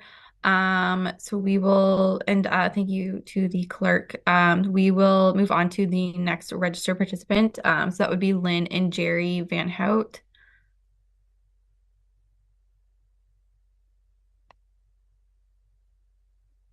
The next person registered is Adam Wagman. Hi there. Thank you. Thank you for allowing me a chance to speak. Thank you for everyone today. 2495 Amigo Road. I'm not going to beat a dead horse here. Obviously, even some of the residents who didn't speak up today, we know that they certainly agree with many of the concerns that have already been raised. I just want to bring a slightly different perspective to the concerns that have been raised around the traffic issues. And really largely for the township as opposed to for the developer. By way of background, I'm a personal injury lawyer. I do work all across Ontario. I'm a former president of the Ontario Trial Lawyers Association. I do a lot of work in the Barrie, Orillia, Gravenhurst area. So not just being a resident up there, I'm very, very familiar with the road systems and the transportation issues up there. The two concerns that we always have from a safety perspective with respect to the issues that we've been talking about are twofold: speed and the intermingling of cars and vulnerable traffic users, which are primarily pedestrians and cyclists. And we've already identified, and I think everyone's aware of the fact that both of those issues currently exist on Amigo Beach Road. One of the things that is very important to, again, highlight is the fact that the road that currently exists was appropriate for the character of the community as it existed 50 years ago, as it existed 30 years ago. But the character of the roadway is not appropriate for the traffic patterns that currently exist today as a result of the Phase 1 development further east down Menoke Beach Road. And so when we talk about the urgency of solving these problems, it's not in relation to it's not even in relation to the new development that we're here discussing today. It's in relation to the current issues, the current development. And I recognize and understand and appreciate the complexity of the fact that there's several different developers, several different phases, several different areas, that there is to some degree, a mixed responsibility here between the township and the developers, that the communities brought these issues forward. So from a legal perspective, and nobody from the township is going to take legal advice from me, but I do want to just highlight the fact that I raised several years ago, which is the township is aware of these concerns. They are aware of the issues around speed and the lack of any traffic calming devices, including, frankly, speed limit signs. They are aware of the problem with intermingling the substantial pedestrian traffic and recreational traffic with cars that are moving at high speeds. And it is my respectful submission that the changes that are required and whatever temporary measures can be taken around speed, I understand that's probably something that can be done a lot easier than creating the infrastructure that's required for a separate pathway. But that something needs to be done very quickly. Or I do fear that if a catastrophic event happens, I can tell you that a lawyer is going to be looking to the township to determine what the township did, whether they were aware of these problems, and what they did to try and solve them. We've got emails, letters that have been sent several years running now, highlighting these problems. And I just want to make sure that the township understands the urgency of this and will hopefully take some immediate steps on the traffic calming side of things, even before the infrastructure. But again, the infrastructure is also quite urgent, given the fact that, again, that the character of the road no longer fits with the character of the community. Thank you for listening.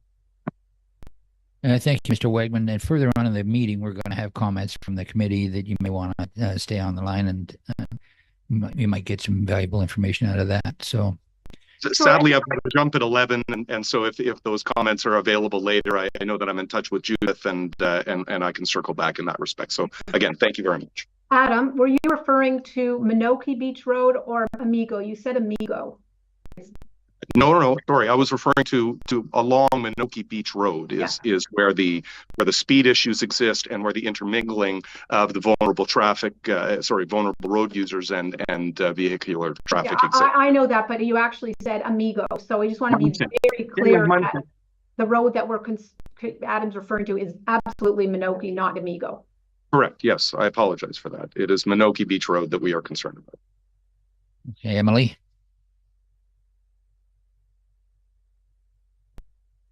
Thank you, Chair. I'd just like to defer to the Township Senior Planner, Katie Mandeville. Go ahead, Katie. Sorry, Chair, I've had a couple of requests internally here for a 5-minute bio break before we continue on. Sure, we'll take a 5-7 minute break. How about we reconvene at 1:45? Thank you. For all the members of the public, please feel free to stay on. We will come right back. I have a question for the clerk.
We do have a couple of other individuals who registered in advance, and then Our public broadcast is back.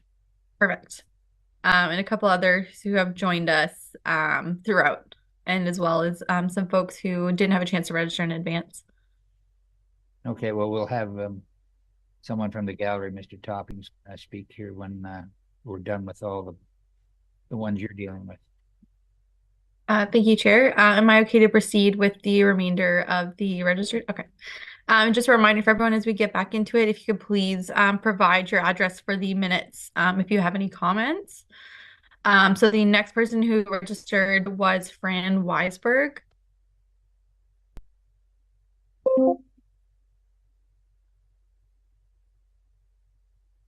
The next person who registered was Rob Weisberg.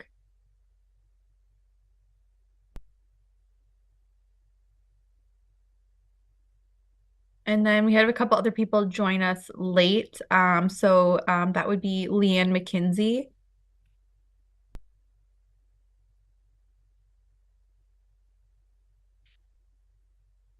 The next person would be Brent Downer.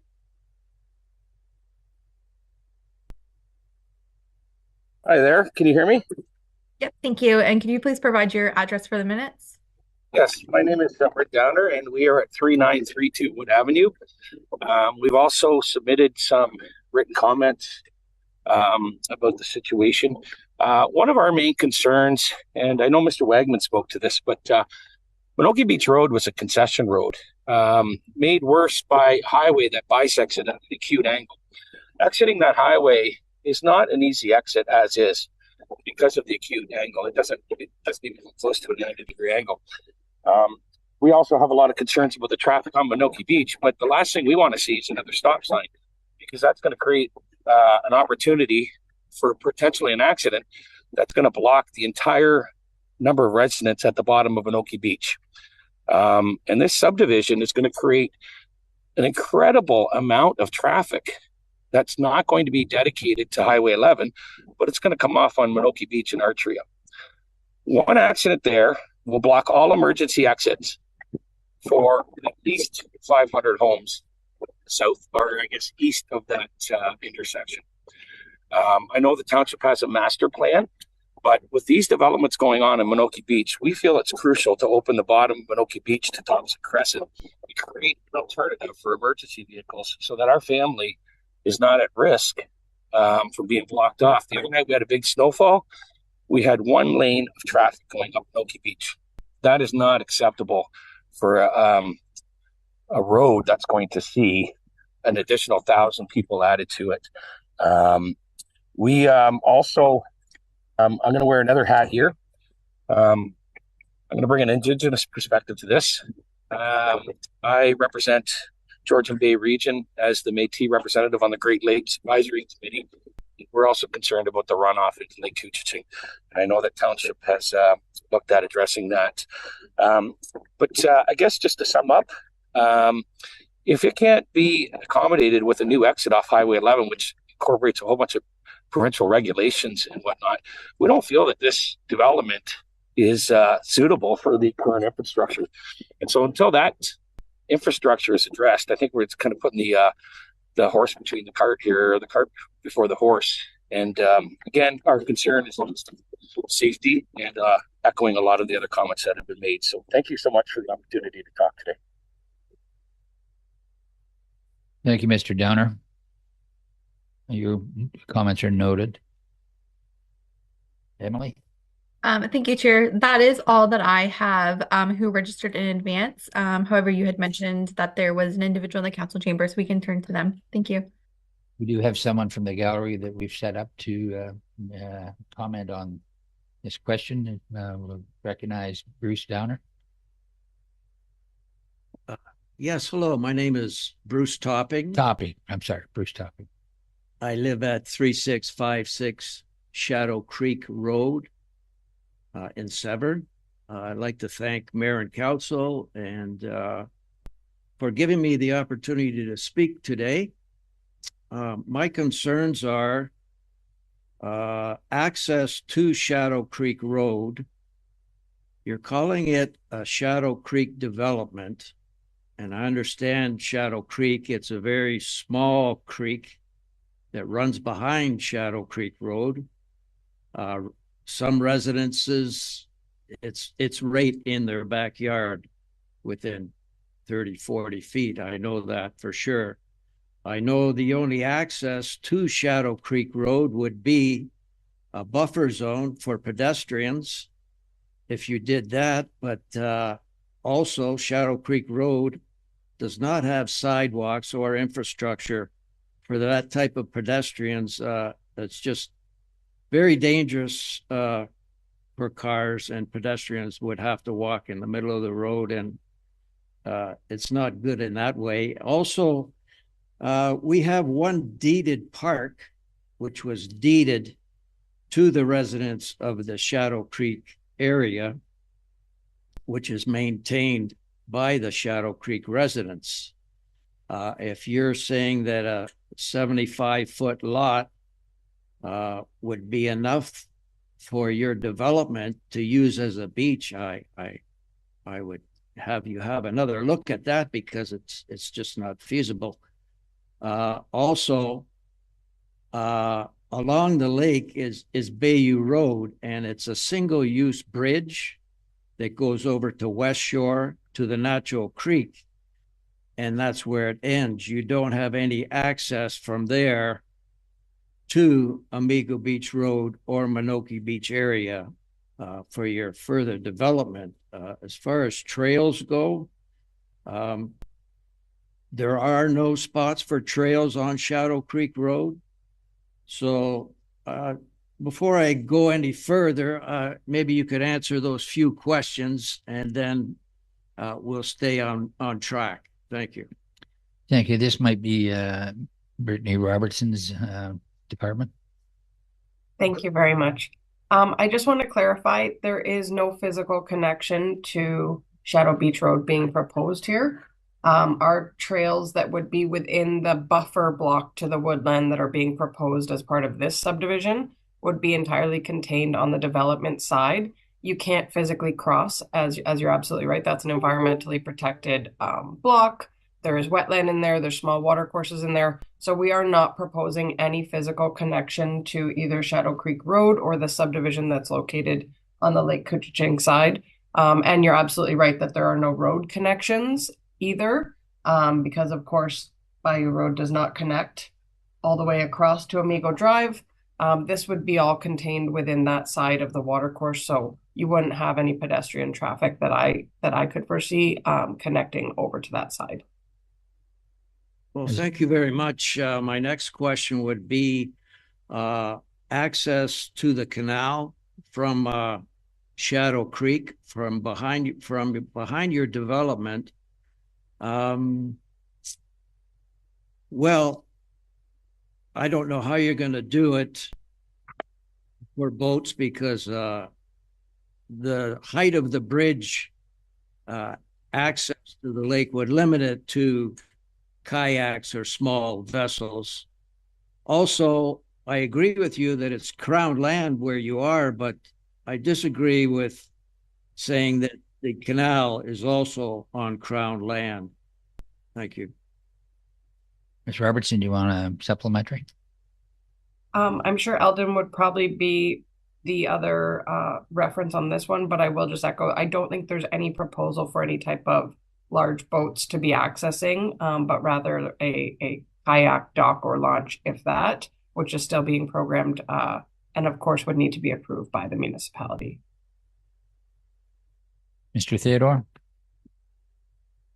Thank you to you, Mr. Chair. That's correct. And as mentioned earlier in the presentation, we're looking at low crafts like kayaks at this point. So it's all part and parcel of what we tend to be, can be accommodated within the Shadow Creek space.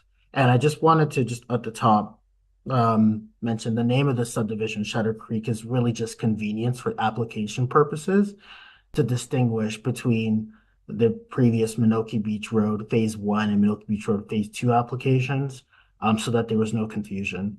The final name of this community is still up to live. Thank you.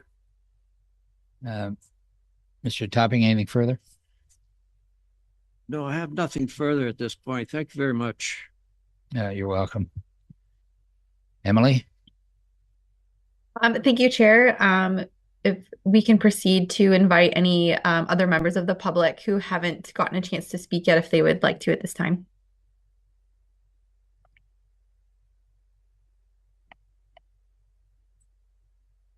Seeing none, I guess we'll move along to the staff comments. Could the Township Senior Planner, Katie Mandeville, please summarize any additional correspondence that has been submitted on this application and provide any further information? Thank you, Chair. We did receive 2 letters of correspondence after publishing the agenda, so I'm just going to quickly summarize those. The one, I believe, Council was circulated. The other one, unfortunately, was lost in our junk mail folders here. So we do have it, though, in full now, and the clerk was provided with it. So that one was from Brent and Sandy Downer on Wood Avenue. Brent did speak just a couple people ago and stated concerns with traffic, particularly pertaining to Highway 11 access and ramps there. He did state in his letter that council should consider additional access at the bottom of Menoke Beach Road to Thompson Crescent, as well as additional opportunities for connections of pedestrian cyclists, and was concerned about the density provided for in the proposal. The second letter, which council was circulated a copy of earlier yesterday, I believe, was from Paul Picknell on Shadow Creek Road. And he stated that he was aware that West Shore had been a settlement area designated for development, but was concerned that the quiet rural charm was going to be deteriorated with a bloating bedroom community of increased density and increasing social problems. He was concerned about the burden on current infrastructure, unnatural changes for wildlife, and an increase to residents for noise levels. He once again stated an increase in traffic, concerns for roads, parking, garbage collection, and an increased enrollment in current schools, and busing of those children into a new school would be built. So those are just a few of the concerns in each of those letters that were submitted after the agenda. And of course, there were a couple on the agenda as well. Thank you, Katie. Does the applicant's agent wish to provide any further information on the application or in response to the correspondence? Eldon? Through you, Mr. Chair. I think a lot of the concerns that were raised were already raised as part of this presentation. With respect to the second letter, there were a couple of items that I took away 2 questions, like what impact will this have on the community we believe that we moved to? This resident had moved from Barrie to this location, and what is in it for him? And so, like on those 2 aspects, and in considering that, what I would offer as it relates to this application is that as it relates to impacts on the community, that's the whole point of this process in terms of reviewing both the technical components as well as getting public input and determining and ensuring that whatever occurs as a development ensures that the final approval, if approved, will not result in unacceptable adverse impacts to both the site and the surrounding area. And that's what we're working towards. That's our goal.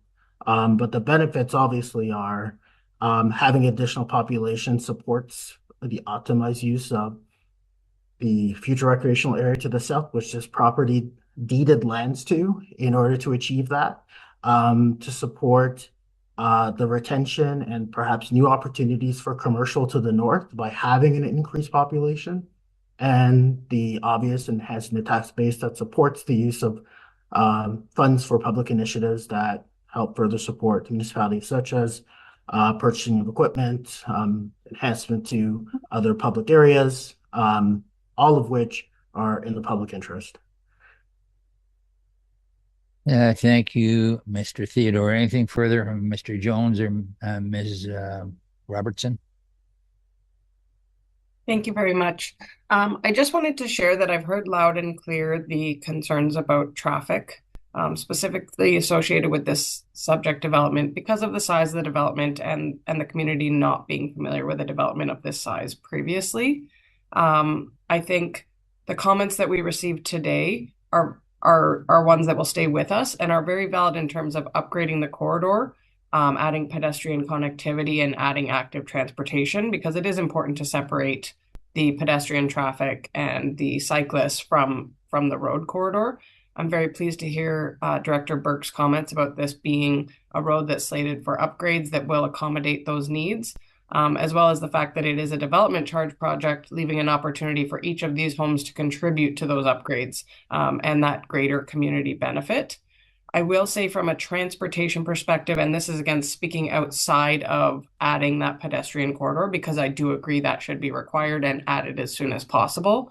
With respect to vehicle transportation only, I would just like to highlight that the traffic impact study took into account all of the development along this corridor, including the full build out of this development in various scenarios. And it was reviewed by both the township, the county, as well as the MTO, who is usually the strictest reviewer that we deal with as transportation engineers. And all of the results came back within very acceptable levels of service. So the road can handle this amount of vehicle traffic. The actual traffic movements will not experience significant delays. We actually saw better levels of service in our findings than what we see in a lot of larger towns that may have more traffic to begin with. But again, that is taking the pedestrian portion as a separate item that I agree needs to be tackled. And I think that bringing developers to the table will be how you can tackle that sort of a solution. Thank you, Brittany. Mr. Jones, any comment? Nothing further. Brittany and Eldon said it very well. Thank you very much for everyone's involvement. Thank you very much for your participation. We're going to move along to the members of the committee for discussion and comments. Anyone have anything to say? First of all, I'll do Mark Taylor. Yes, Mark? Thank you, through the chair. So I have 4 questions or comments. So in regards to the reduced setbacks, if our emergency and building staff have issues, then so do I. The second one is calling it water access. I think it's a stretch and it's not practical. That's from what I can see. There's too many people and it's not conducive. And number 3, a request has been made to increase the catchment area so that everyone within the area knows what's going on. I just wonder how that can be done. If I could ask Katie to ask that question or answer that question. Go ahead, Ms. Mandeville. Thank you, through the chair, to Member Taylor.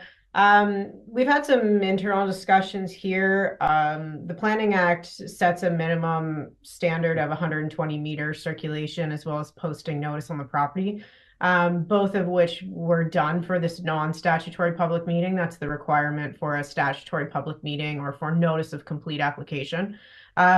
So at every stage, we have met those Planning Act standards. The township has never had any additional standards put in place. There is an opportunity under the Planning Act to put alternative notice requirements within our official plan. And for wider developments, such as township-wide initiatives, the Planning Act speaks to posting them in the local newspaper, which unfortunately is not an option available now to us. So after the closure of the local newspaper, we've already been having discussions internally here on better utilizing our website, perhaps social media channels, that kind of thing, to get notice out there for these public meetings. So certainly that's something we're working on internally here, and hoping to launch, as soon as staff resources are able to do so. Definitely for this application now going forward, everyone who has signed up to participate in this meeting or who provided written comments will now get any further notices from the township. So that next would be a notice of statutory public meeting. And then they can also sign up with the County of Simcoe, who's our current approval authority for subdivisions. I also just wanted to clarify that the Planning Act no longer requires a public meeting or a statutory public meeting for a plan of subdivision. We have continued that process here, but it is no longer a Planning Act requirement. So I did just want to stress that. The zoning bylaw amendment portion is still required to go through the public meeting process. But unfortunately, yes, there was some residents who felt they should have been notified and were not. But we did meet that standard in the Planning Act, and we are looking to expand on our notice provisions utilizing our website and some other channels now that the newspaper is no longer available. Thank you, Katie. I think we should still go above and beyond. That's my opinion. And the fourth comment is on Menoke Beach Road. And through the chair, I'll ask Mr. Burke, is there a timetable to address the issues here? And is the speed limit 80 kilometers there? Thank you, through the chair. Yes, to Councillor Taylor, the timeline isn't set in a particular year, but in the Transportation Master Plan, it's been identified as a medium to short-term need. And what that means is it kind of follows the development pattern. Right now, today, there's, really just one phase being built out. It's not quite complete, and there's really not many occupancies. So the somewhere between now and near full build out is when we'd be implementing. So the 1 to 5 year range was estimated as a short-term goal, but it's highly development dependent.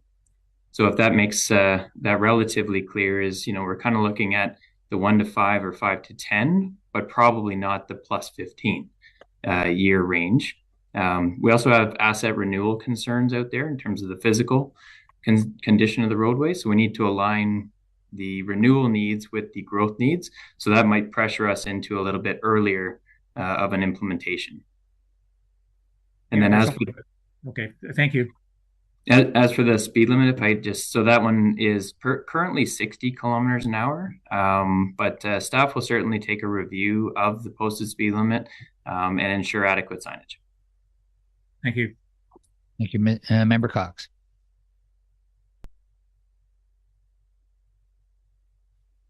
Hi.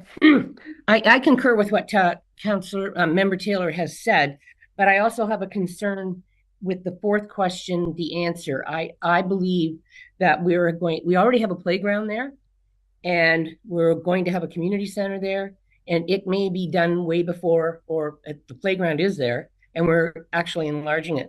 So I would prefer that I would assume it's Bossini and meet with our public works director and figure out a way to get these multi-use pathways in, even if it is temporary. They're going to be needed. And when construction's going on, as it was stated before, we do have construction vehicles in and out, and people are still trying to walk along there, and it needs to be more safe.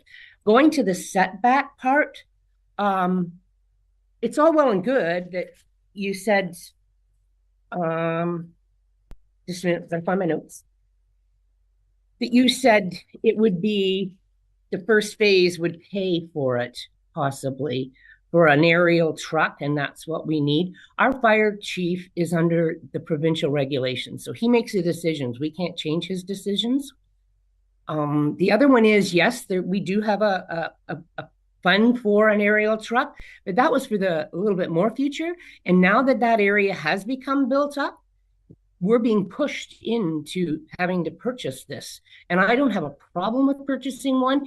It's the fact that the development has come fast and furious for us. And I feel that development charges are going to cover maybe the cost of the vehicle, but now we have to figure out where we're going to house the vehicle. And then we have to train our staff. And then we have to have more firefighters, because as the population increases, we need more people to volunteer to be on a fire department. So those issues to me are development related. And it's all well and good for developers to say the development charges are going to cover it. But you have to take those development charges and break them into every single individual part. And you all know that. And so I still believe that if that's what our fire chief says. The other question I have is, we went from 354 to 534 to 587. So I'm assuming that's dependent on the setbacks. And I'm sorry, but to make the houses more affordable, they're affordable for people in the south.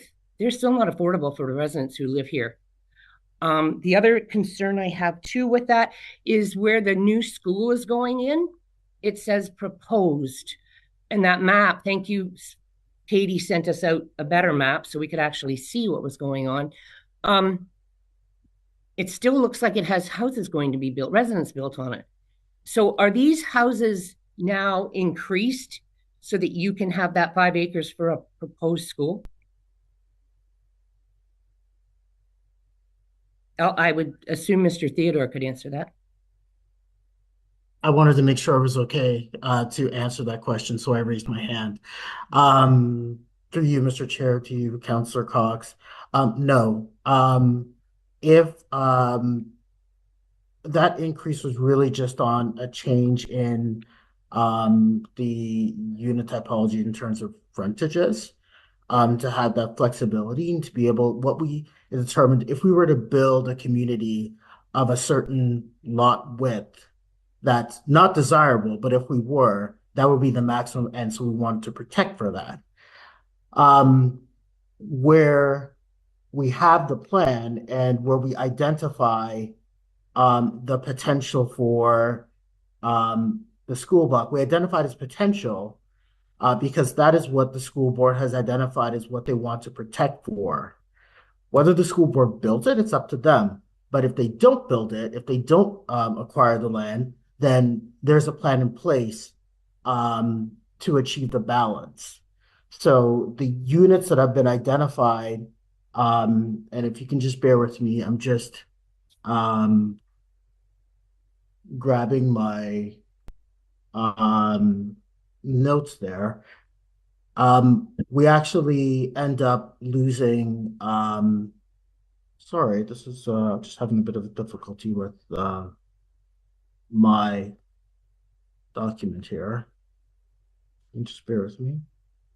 Here we go. We actually lose about, we lose 51 singles and 71, we lose 51 singles within the plan. So 51 singles will be lost, would not be part of the overall development going forward. That's so that would be the 5 acres? That would be the land identified for school use, yes. Well, it seems kind of funny that you're losing them, yet you're increasing. The other issue about the waterfront, I totally agree. I can't believe that you would say that that was waterfront and advertise it, because it's a small canal. And I think the gentleman who spoke said, I think when you're selling a home to people, they should know those things.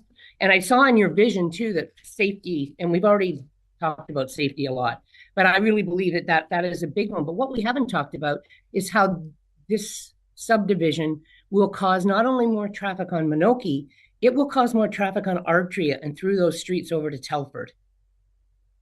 So I think as a township, we need to ensure that we're looking to the future, that these subdivisions will not only affect the Menoke Beach Road, they will affect our residents over in Artria too.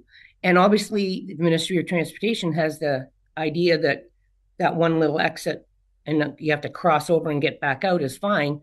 But I also would like it to be noted that if that school goes in, that's a lot more traffic. And that's something that will have to be looked at in the future. And unfortunately, by then the developers and the development will be gone and it will be left to us. The other one I just wanted to speak to was, I would like the staff to clarify about that Crown land part on Shadow Creek. And I think that's it for now. The street entrances, I think this would go to Brittany. Brittany, the street entrances A and B, can you enter both A and B, or do you have to exit one? Or like, how does that work to come on to Menoke where it's busy? Are they both ones that you can go in and around and out? So because of the proximity to the highway, the MTO is requesting a restricted access on the closer access. And so the main access will be the one that is opposite from Artria. But just to is that street B or A? Sorry. I'm just trying to get the latest plan and I don't have the two street names. No names, they were just said A or B on them. It was the one that's farther away from Highway 11 is the main one, Okay. and it's directly across from Artria Drive. Okay. And just to clarify on your previous comments, I wanted to let you know that the traffic study that was done assessed both the scenario of either lots being throughout all of these as shown or a school there, and looked at the intersection of Menoke Beach at the highway as well as intersections along Artria, Campbell's, Souls Road, different traffic patterns that could potentially be established over the years. Center Avenue, Telford line problem, pardon me. So we did have a broad look at the patterns that traffic could take and assessed all the impacts to all of those local roads as well. Well, thank you, Brittany, but I still have a concern that if people come out of Menoke, they can go north. They have to go through those other ones to go south. Sorry, go through those other streets? Yeah. Correct. Yes, that's why we assessed all those intersections. And what we do is we take the traffic generated at the site and we distribute it throughout those different roads using various trip distribution patterns to allow us to assess the extra traffic added to those intersections and roads and identify if there's any concerns. I get the traffic part, but I'm talking about pedestrian. So now that there's more traffic on those roads, there are no sidewalks or paths there either. So as you know, and I know, there will be increase. And maybe it's not an increase that the road needs to be fixed, but it will be an increase that will impact people who are used to walking safely. So I think that is something, I'm not saying that it's Liv's responsibility. I'm just saying, due to these developments, it is now our responsibility, all of us together, to ensure safety. And that's why, as much as the comment was, we don't own that subdivision and we're not building it, Bassini and Liv are together, even though one owns and one builds. But they need to meet with the township. This pedestrian safety is very important because active transportation is very important and people more and more are walking. So I just wanted to draw that to the attention to people, and especially now with the playground being there and then an actual rec center in the future, which will definitely increase traffic. Anyway, thank you. Before we go to member meetings, can we have a word from Katie Mandeville, please? Planner. Thank you, Chair. I just was going to earlier respond to Member Cox's question about the ownership of the canal. That was something brought up, if members of council will recall, during the developer-led open house. It is my understanding that it was originally a block on that West Shore Crescent subdivision. So similar to a lot, it was a block on that subdivision. It was labeled as such. However, the applicant's lawyers have researched title and basically found it to not belong to anyone. So I would just ask Eldon to correct me if I'm wrong here. But it was basically the legal opinion that because that block was not deeded to anyone, it wasn't deeded, it wasn't transferred to a private individual, it defaults to being public land. So although the original intention may have been that it was deeded to each property owner in similar ways to those parks we see in other parts of West Shore, or common lands owned by subdivisions or community associations, that was not done for this parcel. So this parcel was not deeded to anyone. It does appear to be created when the subdivision was created, but then after that, the ownership just kind of fell off. So it is basically assumed to be public land, and that would make it Crown land. Okay, supplemental. I'm sorry, to Brittany. Could you continue to explain the stop sign and the way the streets are, that one's both and one's different? Absolutely. So the first access, which I confirmed from Eldon's figure, thank you, Eldon, is Street A, is a restricted movement access. So it's right in, right out only, meaning that you could turn into the subdivision as you're traveling towards the highway on Menoke Beach Road. You could turn right into the subdivision and you can turn right out of the subdivision, but there is no left turns, which creates no delays at that intersection. And how is that monitored? Like, is there a yield or is there a sign that says that? To previous points heard today, I think signage will be key for a lot of different things along this stretch. So speed signs, traffic control, turning movements, but there will also likely be a requirement for a raised island that channels traffic in those movements. Okay. So that's the access that's closest to the highway. The access that forms the fourth leg of the intersection with Artria Drive will be a four-way stop, is what the recommendation in the TIS is. Which means you will have a stop sign in every direction as you get to that access, and that is beyond the spacing requirements of the highway, so it has been deemed acceptable to the MTO. Okay. Thank you very much. You're welcome. Member Mennings first, please. Thank you. I'm not going to repeat any of the points that have already been raised, but I have additional correspondence, and I have had a lot of phone calls from residents, and I'm really, really happy to see so many participating in this important discussion. In no particular order, there is increased noise from Highway 11. That happened when the clearing happened for a small townhouse development on Grand Tamarack. It happened when there was some clearing in this parcel of land that we're talking about now. And I'm looking at the subdivision plan, and I see a long line of probably townhouses or semis that are along the highway. And I'm concerned about how close those yards are and those homes are to Highway 11.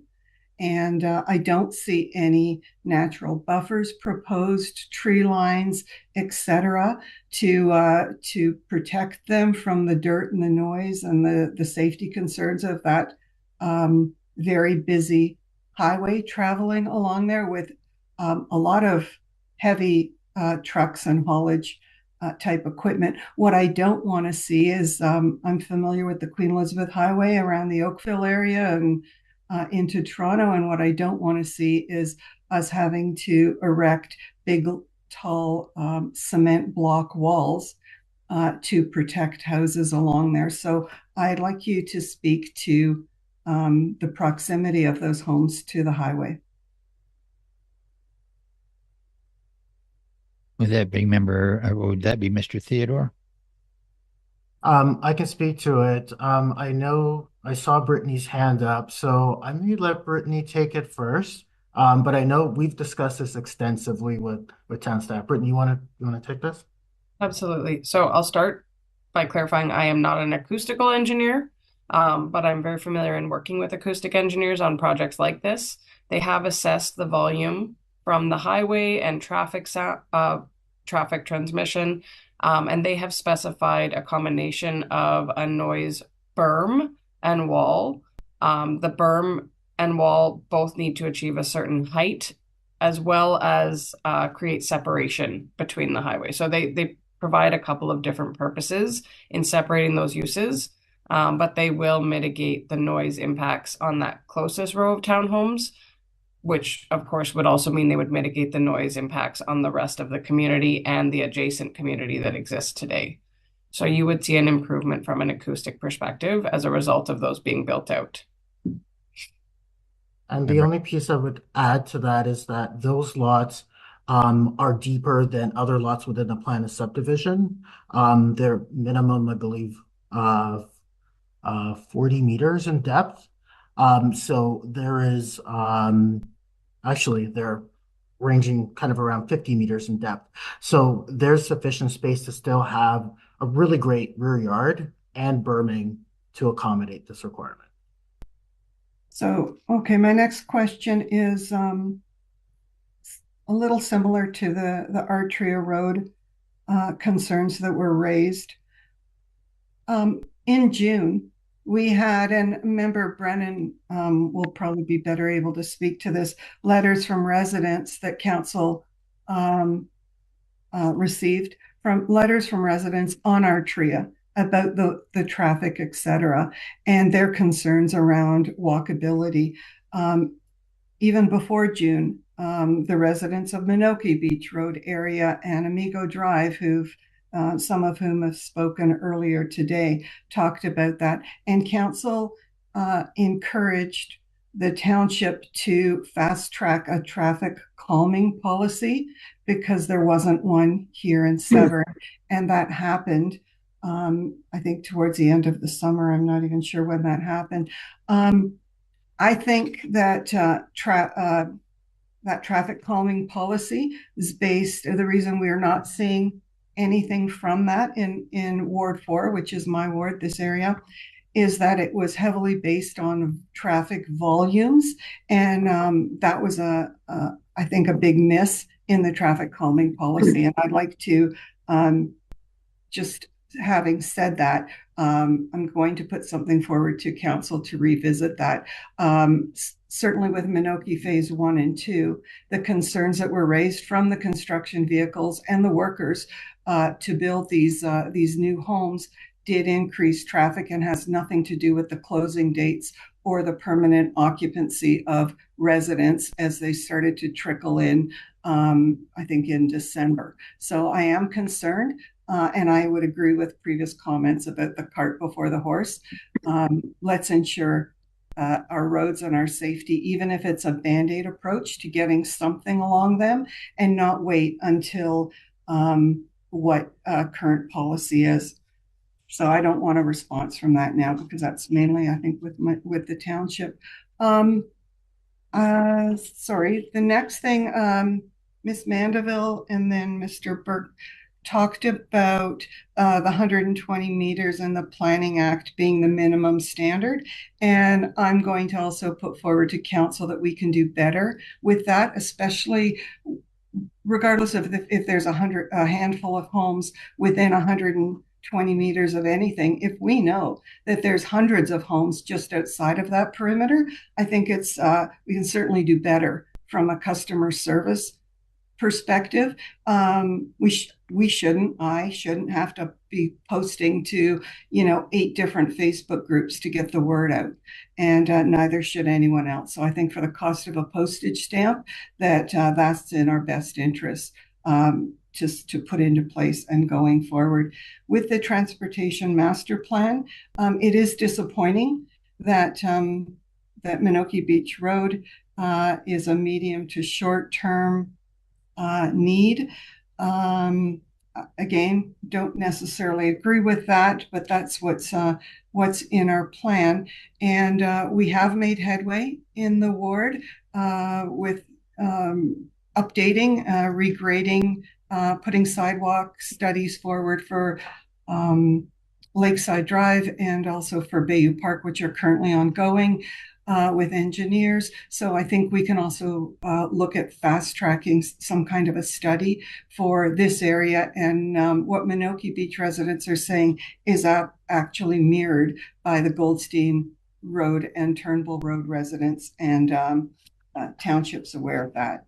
And then my final question is around the school. And this is just for my own knowledge and perhaps for others. The land that the developer is proposing for the school, is that land that the developer donates or sells to the school? Through you, Mr. Chair, I can confirm that the land is conveyed to the school. It's not purchased. So it's you provide that at no cost? That's correct. So then I would like to piggyback on that and suggest that with this this volume of homes, and add that to Liv's volume of homes going up in Turnbull Phase 1, and then quickly, I guess, in the next year or so, Phase 2, that wouldn't it be great if you could also provide a fire station property for the township? Because as you heard, we do operate on a volunteer fire department. Our closest one to these homes, I believe, is Sparrow Lake Road. And because you're creating what amounts to a small town, I would like to see land set aside for a fire station also. Thank you. I'm sorry, correction, and this is my oversight. I was just advised that the school board actually buys the land. It is purchased, it's not conveyed. My apologies. But on the comment with respect to the fire station, we'll definitely take that back if it helps to advance our issue with respect to particularly the issues Member Cox had raised, and if it supports our setbacks, we're definitely open to having that conversation. Thank you. And whether it's purchased by a school board or not, I'm still leaving my comment about land for for the township to use for a fire station. Thank you. We'll move on to Member Brennan.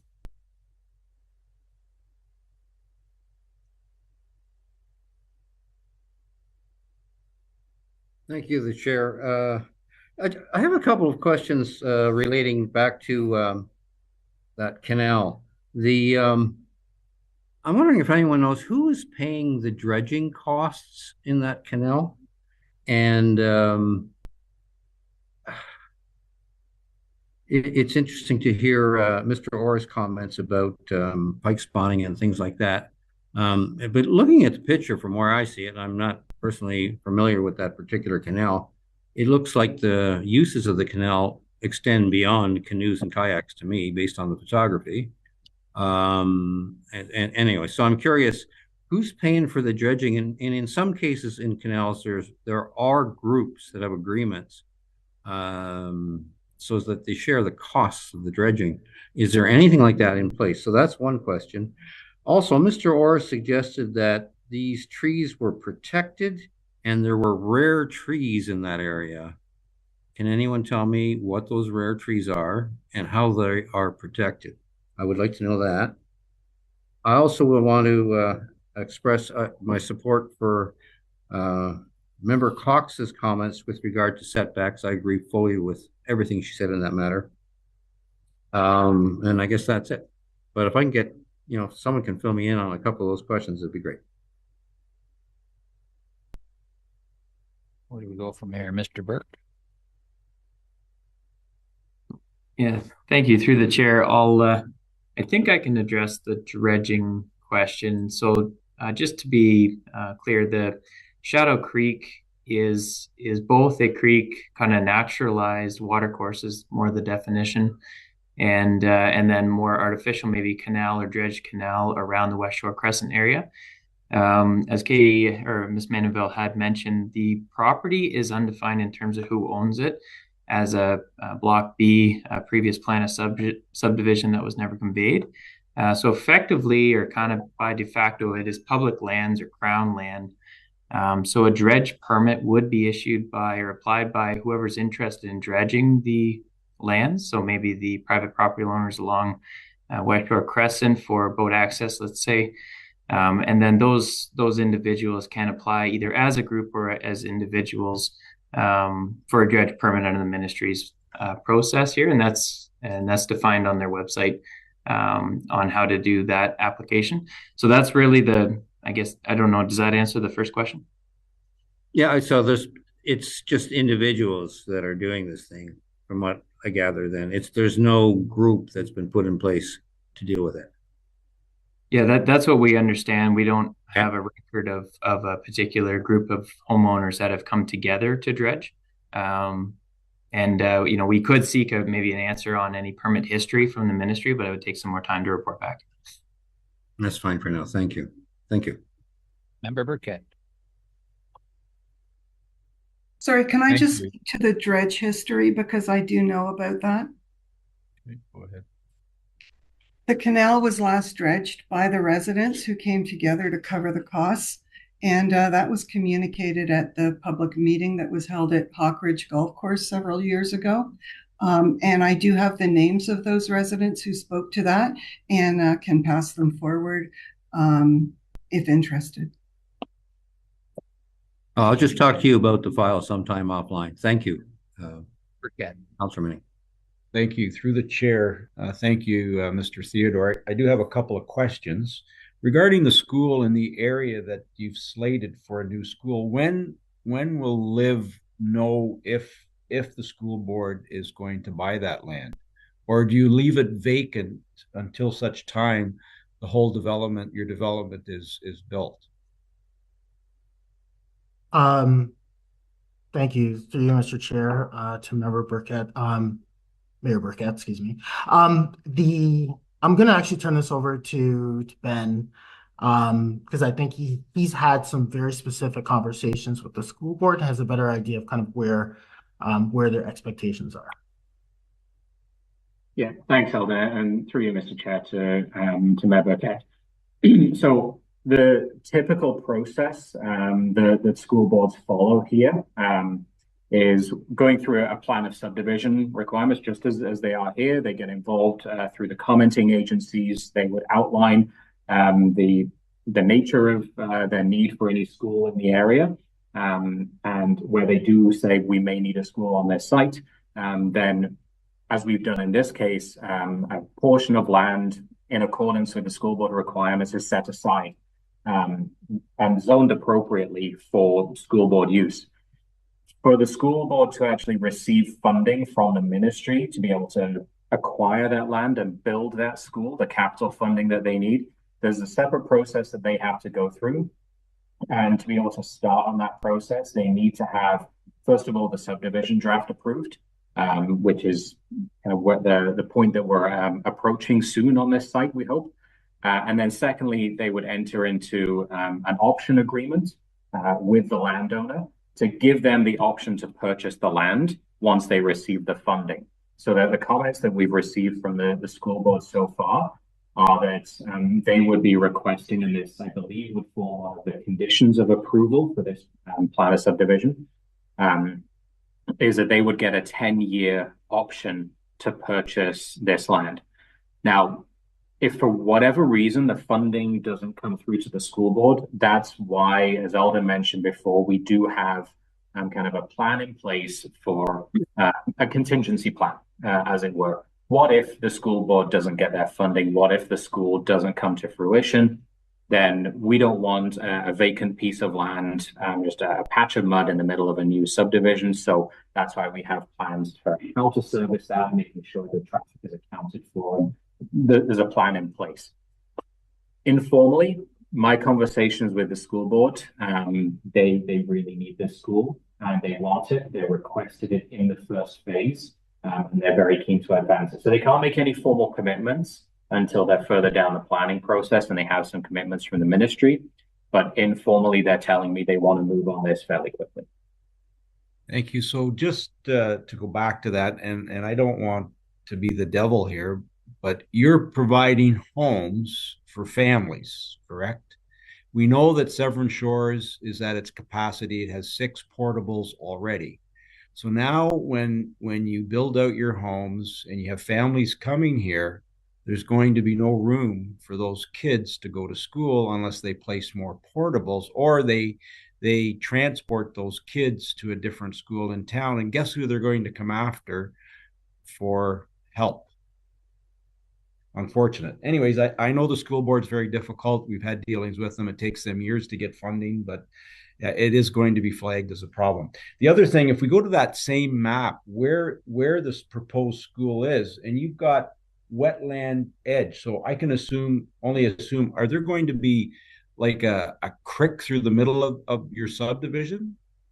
Or is it just going to be piped underground, whatever runoff there is? Like it says here, wetland edge over by, if you go to page 7 of our mapping, like beside house number 116.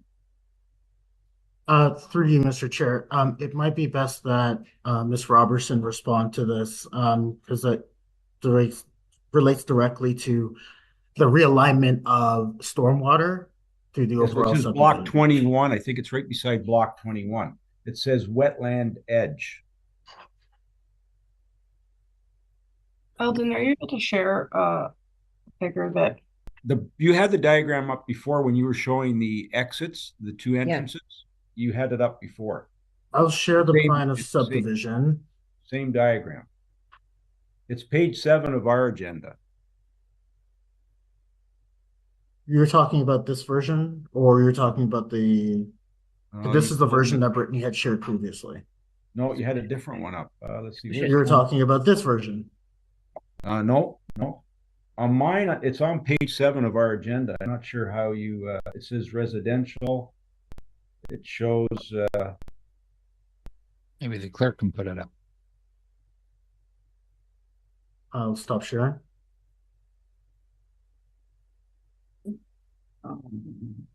If I can, Mr. Chair, to Member Burkett, are you perhaps looking, is it an air image with the writing on it?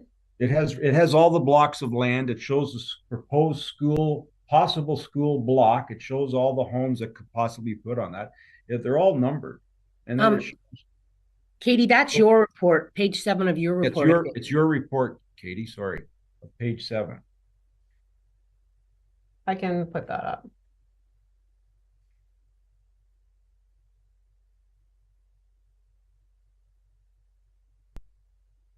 This plan? Yes. So see where it says wetland edge right there? Mm-hmm. And then you've got wetland edge over on the other side. Are they open creeks, or is it just a diagram showing where the wetland exists today? So those are not open creeks. There is a section of this block that does contain a creek within the center of it, but the wetland is characterized by the environmental consultant based on different plants and saturations of soils, etc. So that is the section of property that they have identified to contain wetland features.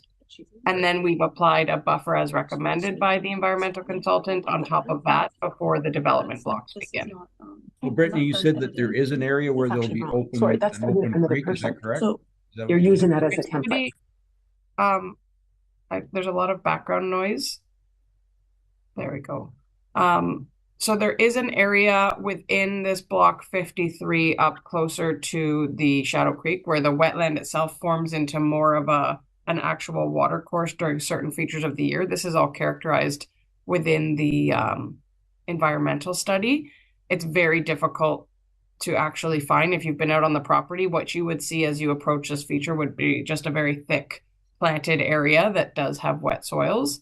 But when we do the road crossing that will be required to access the other side of the property, we'll work with the environmental consultants to properly address any even seasonal watercourse feature and make sure that it's maintained, that you have the proper base to the culvert crossing to facilitate any of the natural environment that was there before. You're muted now. What I'm looking for is if there is open water, I would assume that proper fencing would be placed there so that there's a safety concern for kids that are in those homes that are being proposed to be built. So the open water would not be like a big watercourse creek that you're thinking of. It would be a very small feature located in the middle of dense protected environmental corridor. That corridor is very wide and the actual watercourse within it would not be accessible. Okay, perfect. So while I have you, so Artria Drive is a concern. So as has been stated previously, there are no sidewalks. And I guess I'm looking to Live to possibly help us because of the amount of traffic that may or may not be, because I don't think everyone's going to get on Menoke Beach and then get on highway number 11 north to go down to the next bridge, turn around and head south. They're going to use Artria Drive. And that is a built up area in there with a lot of our residents using Artria Drive to walk. So, and I know this is just a comment. So hopefully Live will consider, and I know development charges pays for growth, but that's a long section of road that will need to be addressed sooner than later. It can't be 15 years from now. It will have to be within the next few years. If you're going to start development, we still have people that are going to be driving that road, and with a community center that we will also need to build through development charges, and there isn't going to be enough to supply and maintain everything. But when we build sidewalks, we also have to account for extra staff. We have to account for extra equipment to maintain the sidewalks. And I think it's much needed. So there's a much bigger picture that we need to look at when growth does happen. Just a comment. So the other thing I would like, Eldon, if you can, this canal is an issue. And I know at the very first meeting when you did say, I think you were there, that you were going, and I didn't realize. I was there. Sorry? Yeah, you I were was there. there, yes. I didn't realize that it was Crown land, and I assumed because I remember the original developer that developed that whole area that he had built it, but I was corrected today. There was someone in the audience here that said half of it was built by the developer and the other half was there. I think, in all fairness, for you, for Liv, I think you need to contact the residents that are on that canal, because I think the majority of them think that it belongs to them, and it doesn't.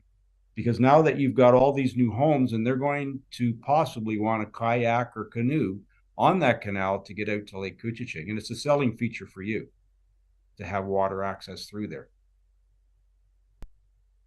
I think that's all. Yeah, thank you, Mayor Burnett. We'll work with staff to get in contact with all of those residents, and we'll take staff's lead on that. Member Cox.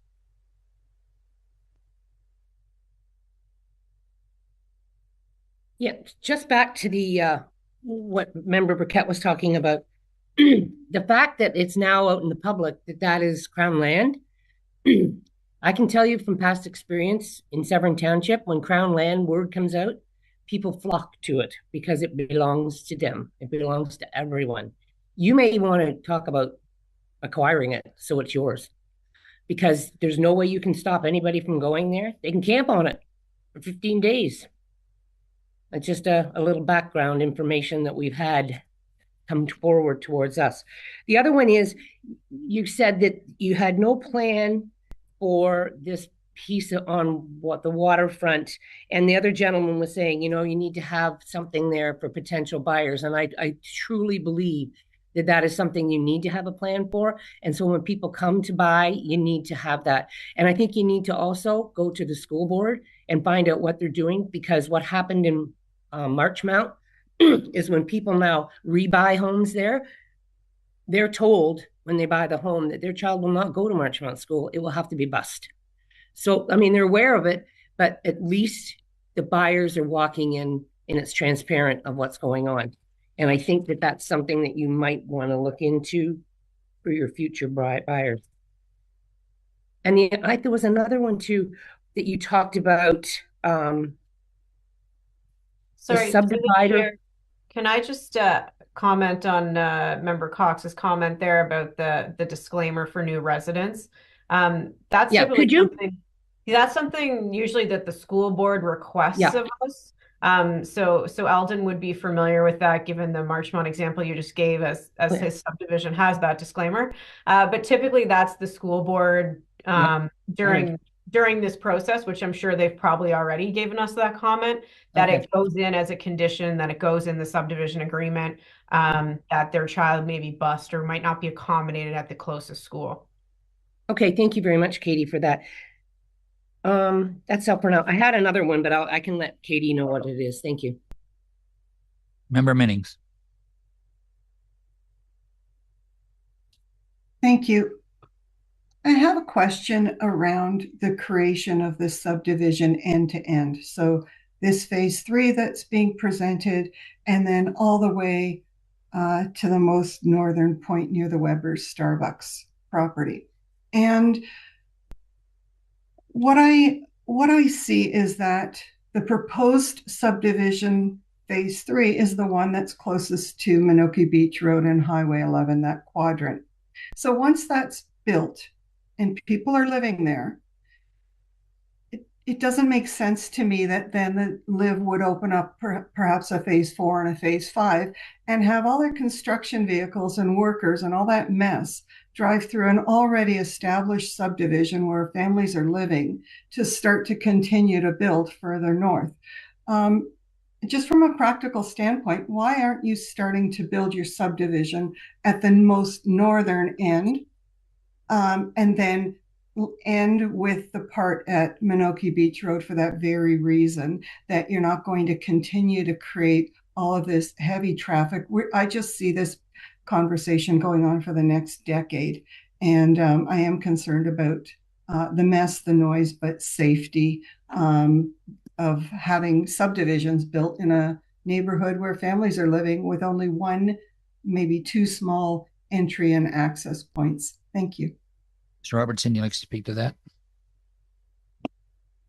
I can certainly speak to the phasing of this proposed subdivision, and the reason that we've proposed to phase it the way that we have is from a servicing perspective.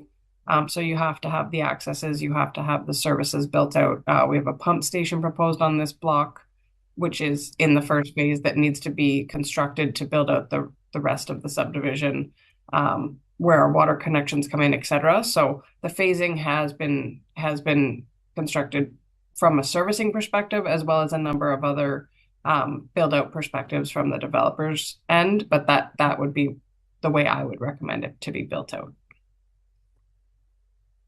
So with the servicing, you're talking about water and sewer. And oh, sorry. Sorry. There's some additional points to that if I could add.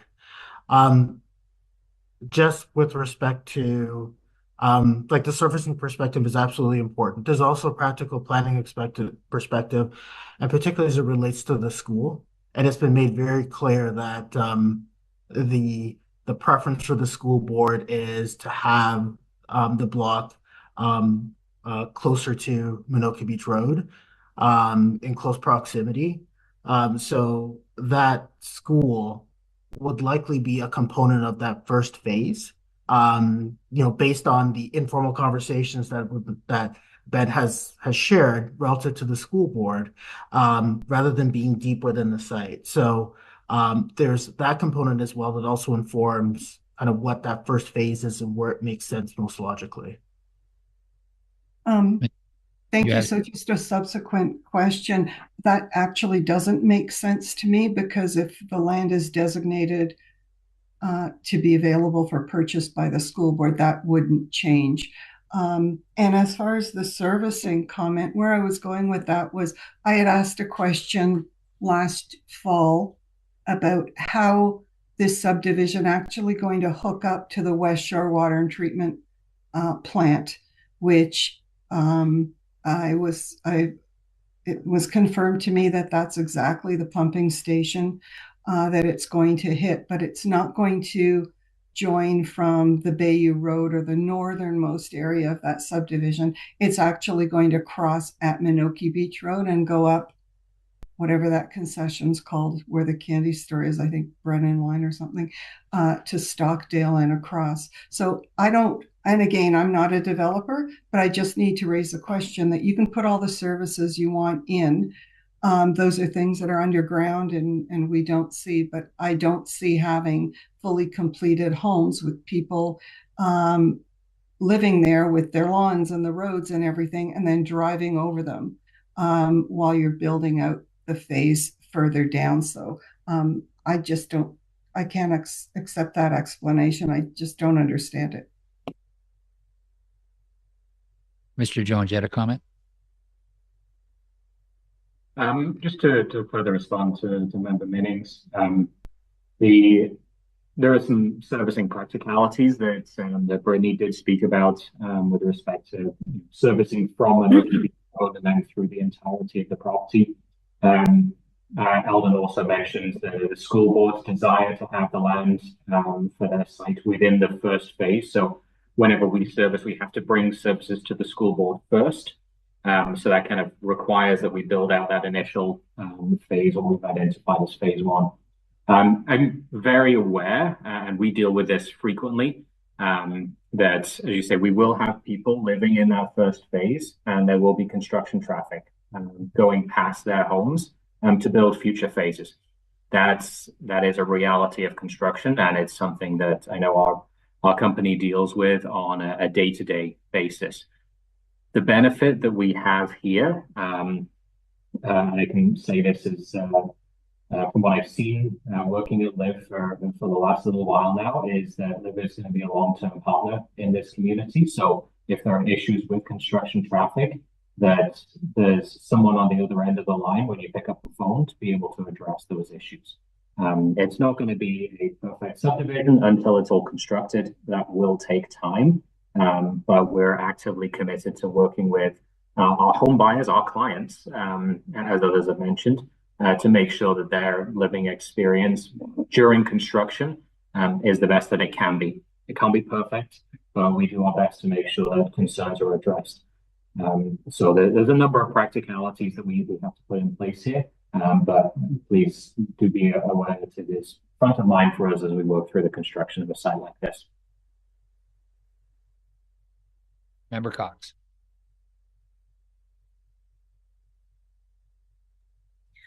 Found my note. It was when it was the concern of excuse me, Laura Holtby.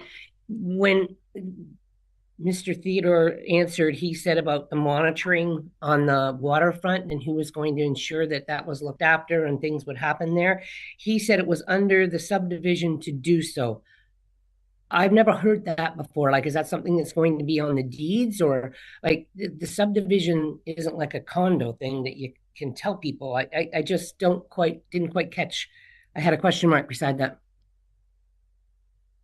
To you, Mr. Chair, to Member Cox, that doesn't sound like my answer, but I do know that through subdivision approvals, you can implement a monitoring program, whether it's hydrogeology or whether it's well testing.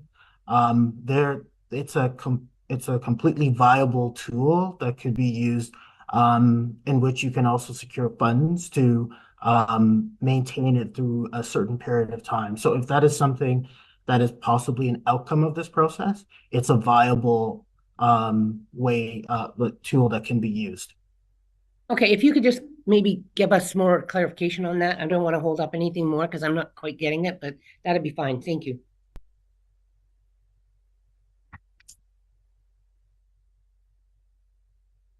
Member Taylor. Through the chair to Mr. Theodore or Mr. Burke, further to Member Minning's questioning the pumping station at Block 50. So can you clarify, where is that being pumped to? Are we going under Highway 11 to get access to the plant? Is there an answer to that question? Ms. Robertson. Thank you.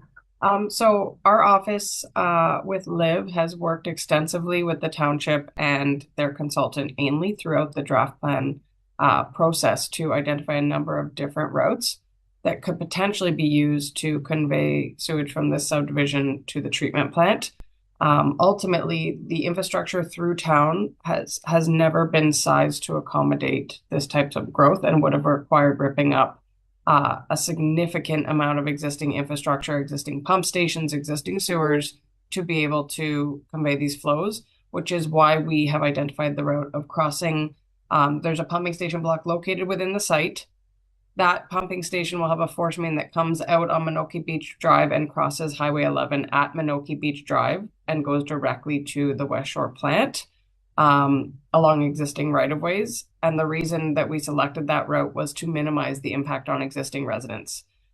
Putting in a new force main can be done quite quickly and painlessly along routes that don't have existing servicing. When you get into ripping up and replacing sewers that people are already connected into, modifying and extending existing pumping stations that are already in use, you can cause significant impacts to the existing residents, delays, extended construction times, and that's what we were trying to avoid in selecting this route. So we did propose, I believe, 6 different routes for consideration, assess the capacity of each of those routes, including the pumping stations along the way, went through all of that with Derek and his team, as well as your peer review consultants, and everybody agreed that this would be the best route because of the community impact, first and foremost. Right, Mr. Taylor. Yeah, through the chair, that's the first I've heard of that, but does that mean then that water and sewer is available on the north side of Highway 11 then for those properties? So we are proposing this route for the sanitary connection. We're currently evaluating options with the municipality. I can share my screen to show you what this looks like. Here's the subdivision. Here's the West Shore wastewater treatment plant. We would propose to come out of the subdivision at the proposed access, cross under Highway 11, all the way up Brennan Line to Stockdale Road, and then go from Stockdale Road directly to the plant. This portion of Brennan Line is uphill, so you cannot provide gravity sewer along this corridor because you need the pumps to actually pump it up the hill. However, from this point down, there is a possibility to proceed with gravity sewer. you need to have a gravity sewer in order to add additional connections. You can't connect an existing home to a force main because it's under pressure. It's a closed system. But for this particular portion, this is an ongoing discussion to see, obviously, the pros and cons of both and the interest on the municipal level, which we haven't completed that discussion yet. From a water perspective, to answer your question, water would be connected in a looped fashion to the existing water main located on either side of the property in this figure. It would not be extended across Highway 11. Thank you. You're welcome. Member Burkett. I just, through you, Mr. Chair, this is quite a development. Growing pains are a struggle for a small community like ourselves. Lots of good discussion. To Mr. Jones, is this one of your largest developments that you've done, or is it one of your smaller ones? Like, I'm just curious. Through you, Mr. Chair, to Mayor Burkett, this is definitely one of my larger subdivisions. I've done others of similar size, and I have a couple other of similar size and larger that Liv is currently working on. I think with respect to your comment on growing pains, this is a large subdivision in a smaller township. And so I think that's where we see a lot of these growing pains potentially coming out. The opportunity that I see here is, as I mentioned earlier, Liv has been building in your township for a little while now, and we're learning how best to do that, how to work with township staff. We've had some very helpful meetings and discussions with township staff, and as Brittany was mentioning, with respect to servicing routes and things like that.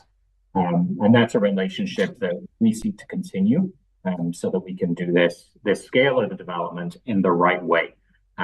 There will be some growing pains, but this is something where, as I mentioned, we're in this for the long term. So when there are issues, you know where to find us. We can pick up the phone and we will deal with it to the best of our ability.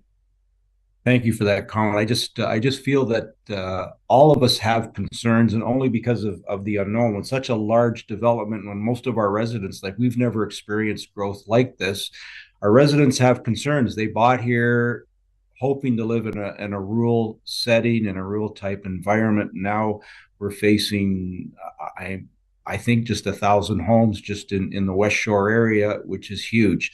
A lot of questions that need to be answered.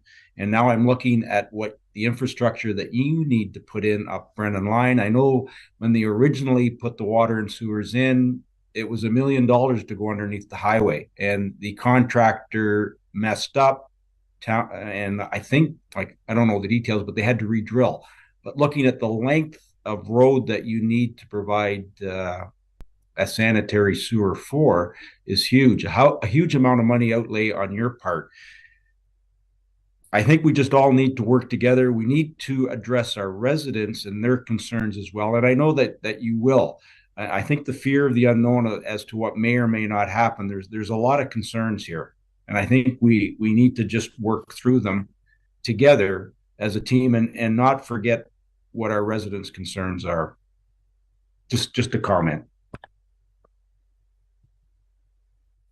Member Cox. Thank you. And I totally agree. And just to add to that, the more knowledge and the more information we give people, the less fear there is, because then they understand that you're listening and we're listening and that we're doing this together. It may take a little longer, but in the end, it just makes it much better for all of us. Thank you.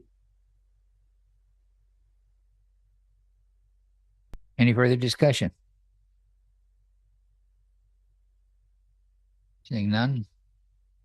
Madam Clerk. Thank you. So the motion reads that planning report number P24-001 dated January 17th, 2024, with respect to draft plan of subdivision SVT 2201 and zoning bylaw amendment Z 2202 applications for 8743 Highway 11 North and 3651 Menoke Beach Road be received as information. We have a mover. Moved by Member Minnings, seconded by Member Taylor. All in favor? Carried.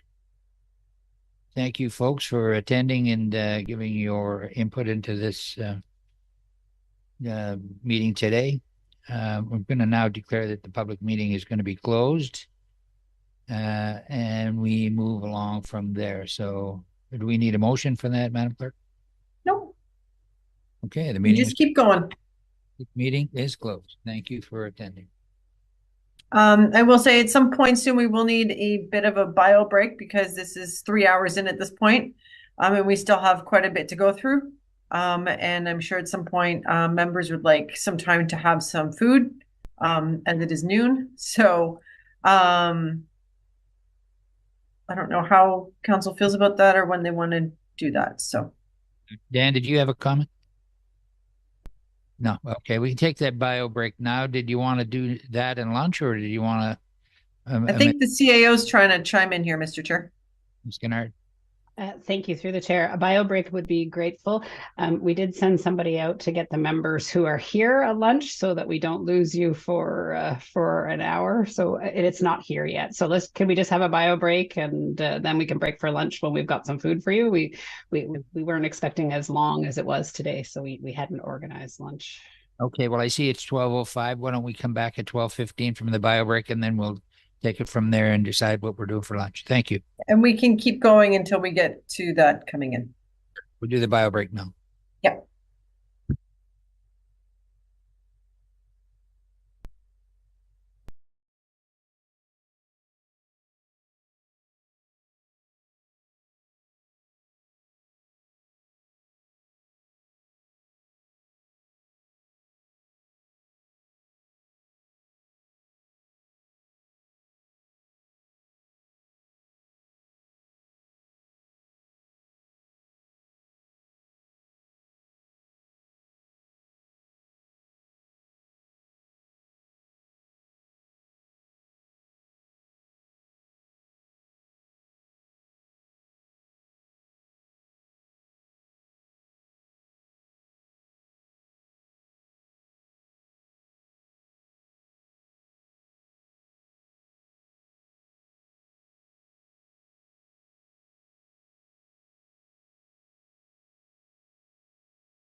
get right into it. We'll do delegations. Any delegations? Seeing none. Consent agenda. You need a motion for the consent agenda, Madam Clerk? It'll just be the general adoption of the agenda. So it'd be that the agenda be adopted, including consent items as circulated. Mover and seconder, please. Moved by Dan Jansen, seconded by Wanda Minnings. All in favor? Okay. Reports from officials. Okay. So first report, they're both me. First report is the final version of the multi-year accessibility plan. There weren't any changes from the draft that you received back in the fall. Staff didn't receive any public response from the feedback for putting it out for public comment, which was disappointing. We also sent it out to various agencies and didn't receive any comments back. It did go through the Accessibility Advisory Committee back in December, and they have endorsed the plan as submitted. So just looking for approval. Need a motion? Member Minnings? Oh, Member Minnings, I think, wanted to ask a question. You have a question, Member Minnings? Yes, I do. Thanks. Thank you for the plan. I read it carefully. I just have a couple notes. On page 52, I think there's a word missing where it states measures to be taken in the next year and the future. So maybe just into the future. Maybe a word's missing there. On page 53, it says as part of our commitment going forward that achievements for the prior year reported to the committee at the start of the next year. So would it not be at the start of the year? It just made me because if I can, Member Minnings, because like we need to say case in point. So we just finished 2023.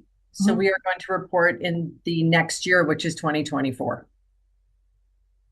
Which is the current year. But anyway, I'll leave that to you. I just wanted to ask about that. So on page 58, I have a question about the signage because it was mentioned, the new signage that rolled out in the fall. Was this part of the accessibility plan? Sorry, do you know what page of the actual plan? Well, page 58 of the package of page 79 pages in total. Oh, okay. Give me 1 minute. I don't have it open like that, so sorry. That's fine.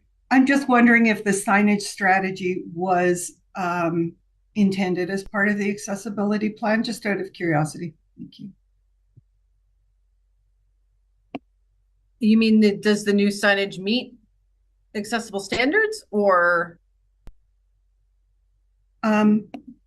The contrast between the dark lettering and the background does meet accessibility standards. It would have been the drafting of the township signage standards would have been considered under the prior plan, not this plan. So this is more of so what the statement reads that included in the continual improvements and actions will be the replacement and upgrades of signage throughout the township in accordance with the signage implementation plan.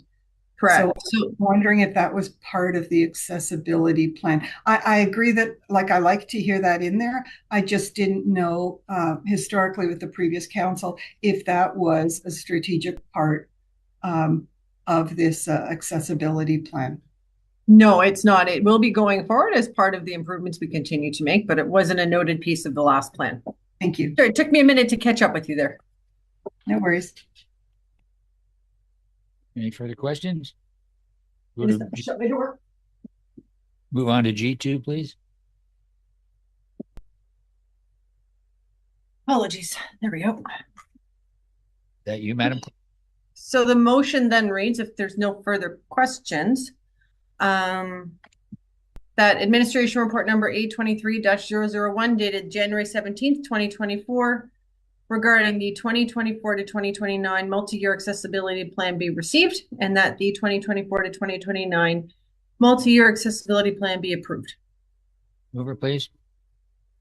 Moved by Judith Cox, seconded by Dan Jansen. All in favor? Carried. Now G2 is Wanda. Or, Allison.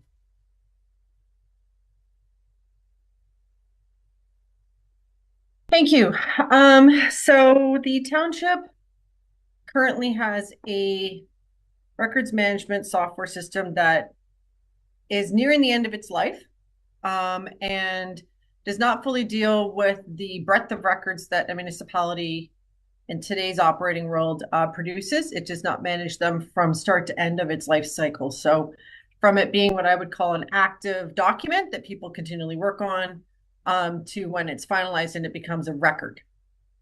Our current system does not manage that and have an audit trail and tracking, and have the ability for us to classify those and organize those in a systematic format. So considering that Tab Fusion is nearing the end of its life and we are encountering regular issues with it, staff are seeking to move to a new system. The acronym is called EDRMS, so Electronic Document Records Management System, that allows us to control our records from start of life to the end of their life, which would be either destruction or if they were to go down to county archives, depending on the type of records, like a bylaw or something that's permanent in nature. So just looking to proceed with the contract.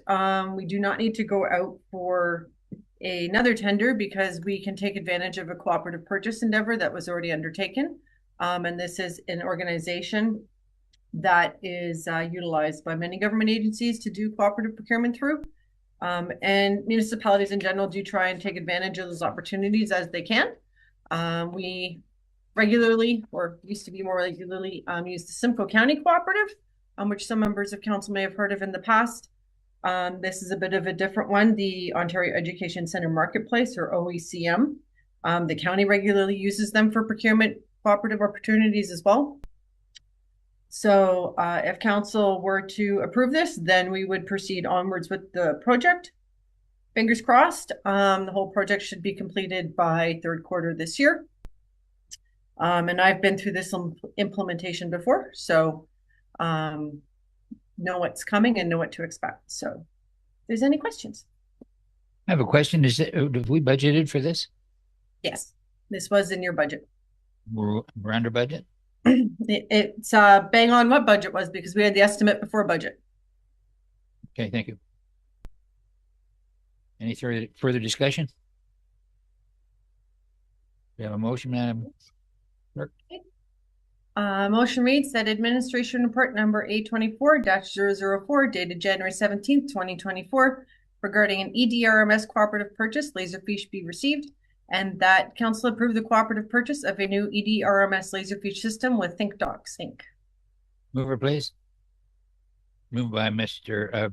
Mark Taylor, seconded by Phil Brennan. All in favor? Carried. Go on to new business, H1. A report from Member Brennan regarding AMO resolution. Yes, thank you through the chair to council members. I don't have to speak to this too long. I think this has been shared previously.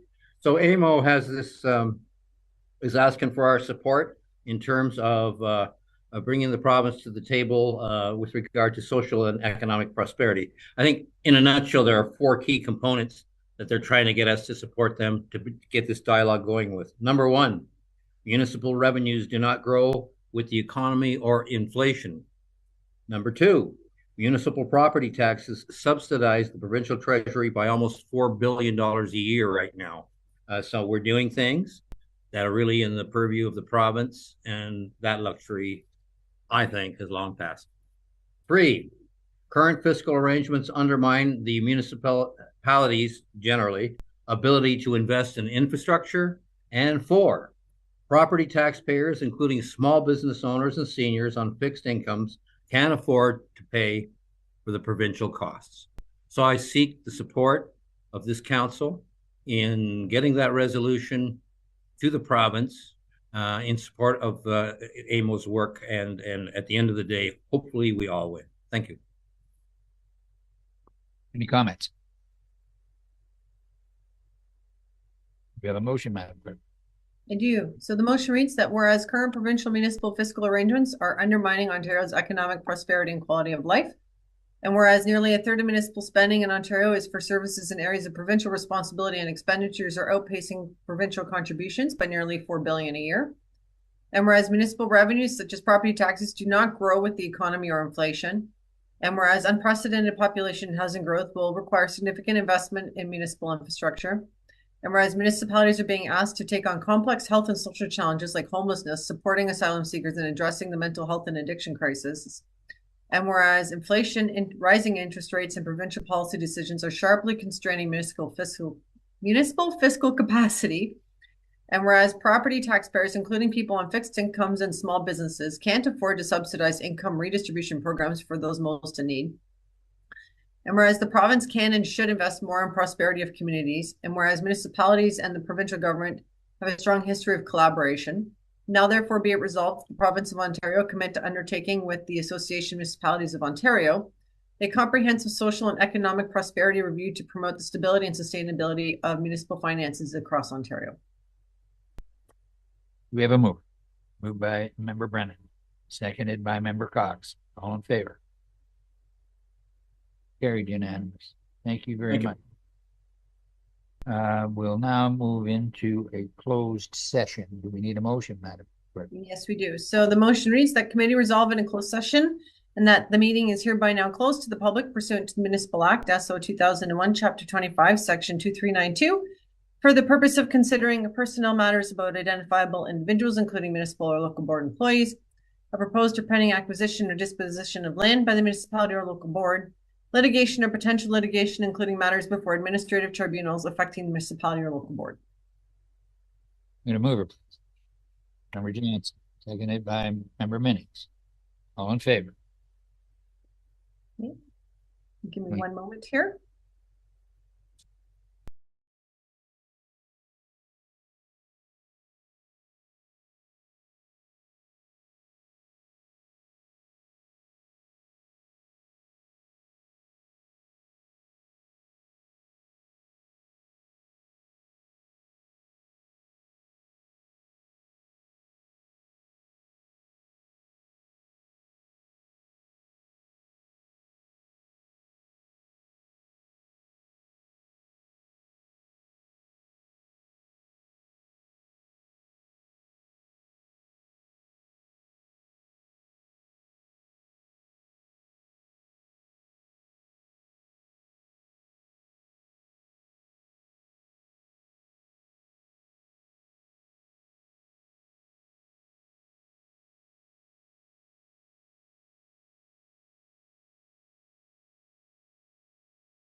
except Mark.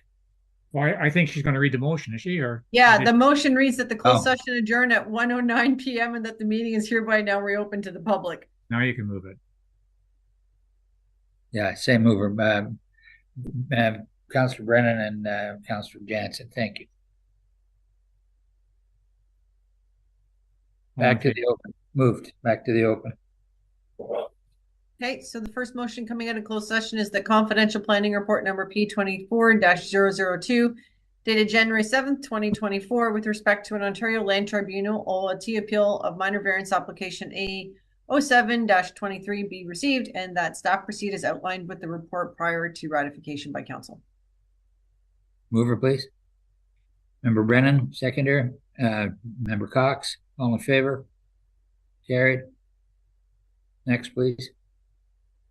Okay, next motion is the confidential planning report number P24-003 dated January 17th, 2024 with respect to an Ontario Land Tribunal OLT appeal of consent application B13-21 be received and that staff proceed with option 1 as outlined in the report. Mover, please. Member Brennan, second by Member Jansen. All in favor? Carried. Thank you. Number 3, please. The motion reads that council approves the land expropriation and that the required bylaws be brought forward to the next council meeting. Mover, Member Minnings, second by Member Paquette. All in favor? Thank you. And finally, that Karen McLeod be appointed to the Coldwater BAA and that the required bylaw be brought forward to the next council meeting. Mover, Member Cox, second, Member Jansen. All in favor? Thank you. Adjournment. That this meeting is hereby now adjourned at 1:11 p.m. Mover, please. Member Taylor, second Member Minnings. All in favor?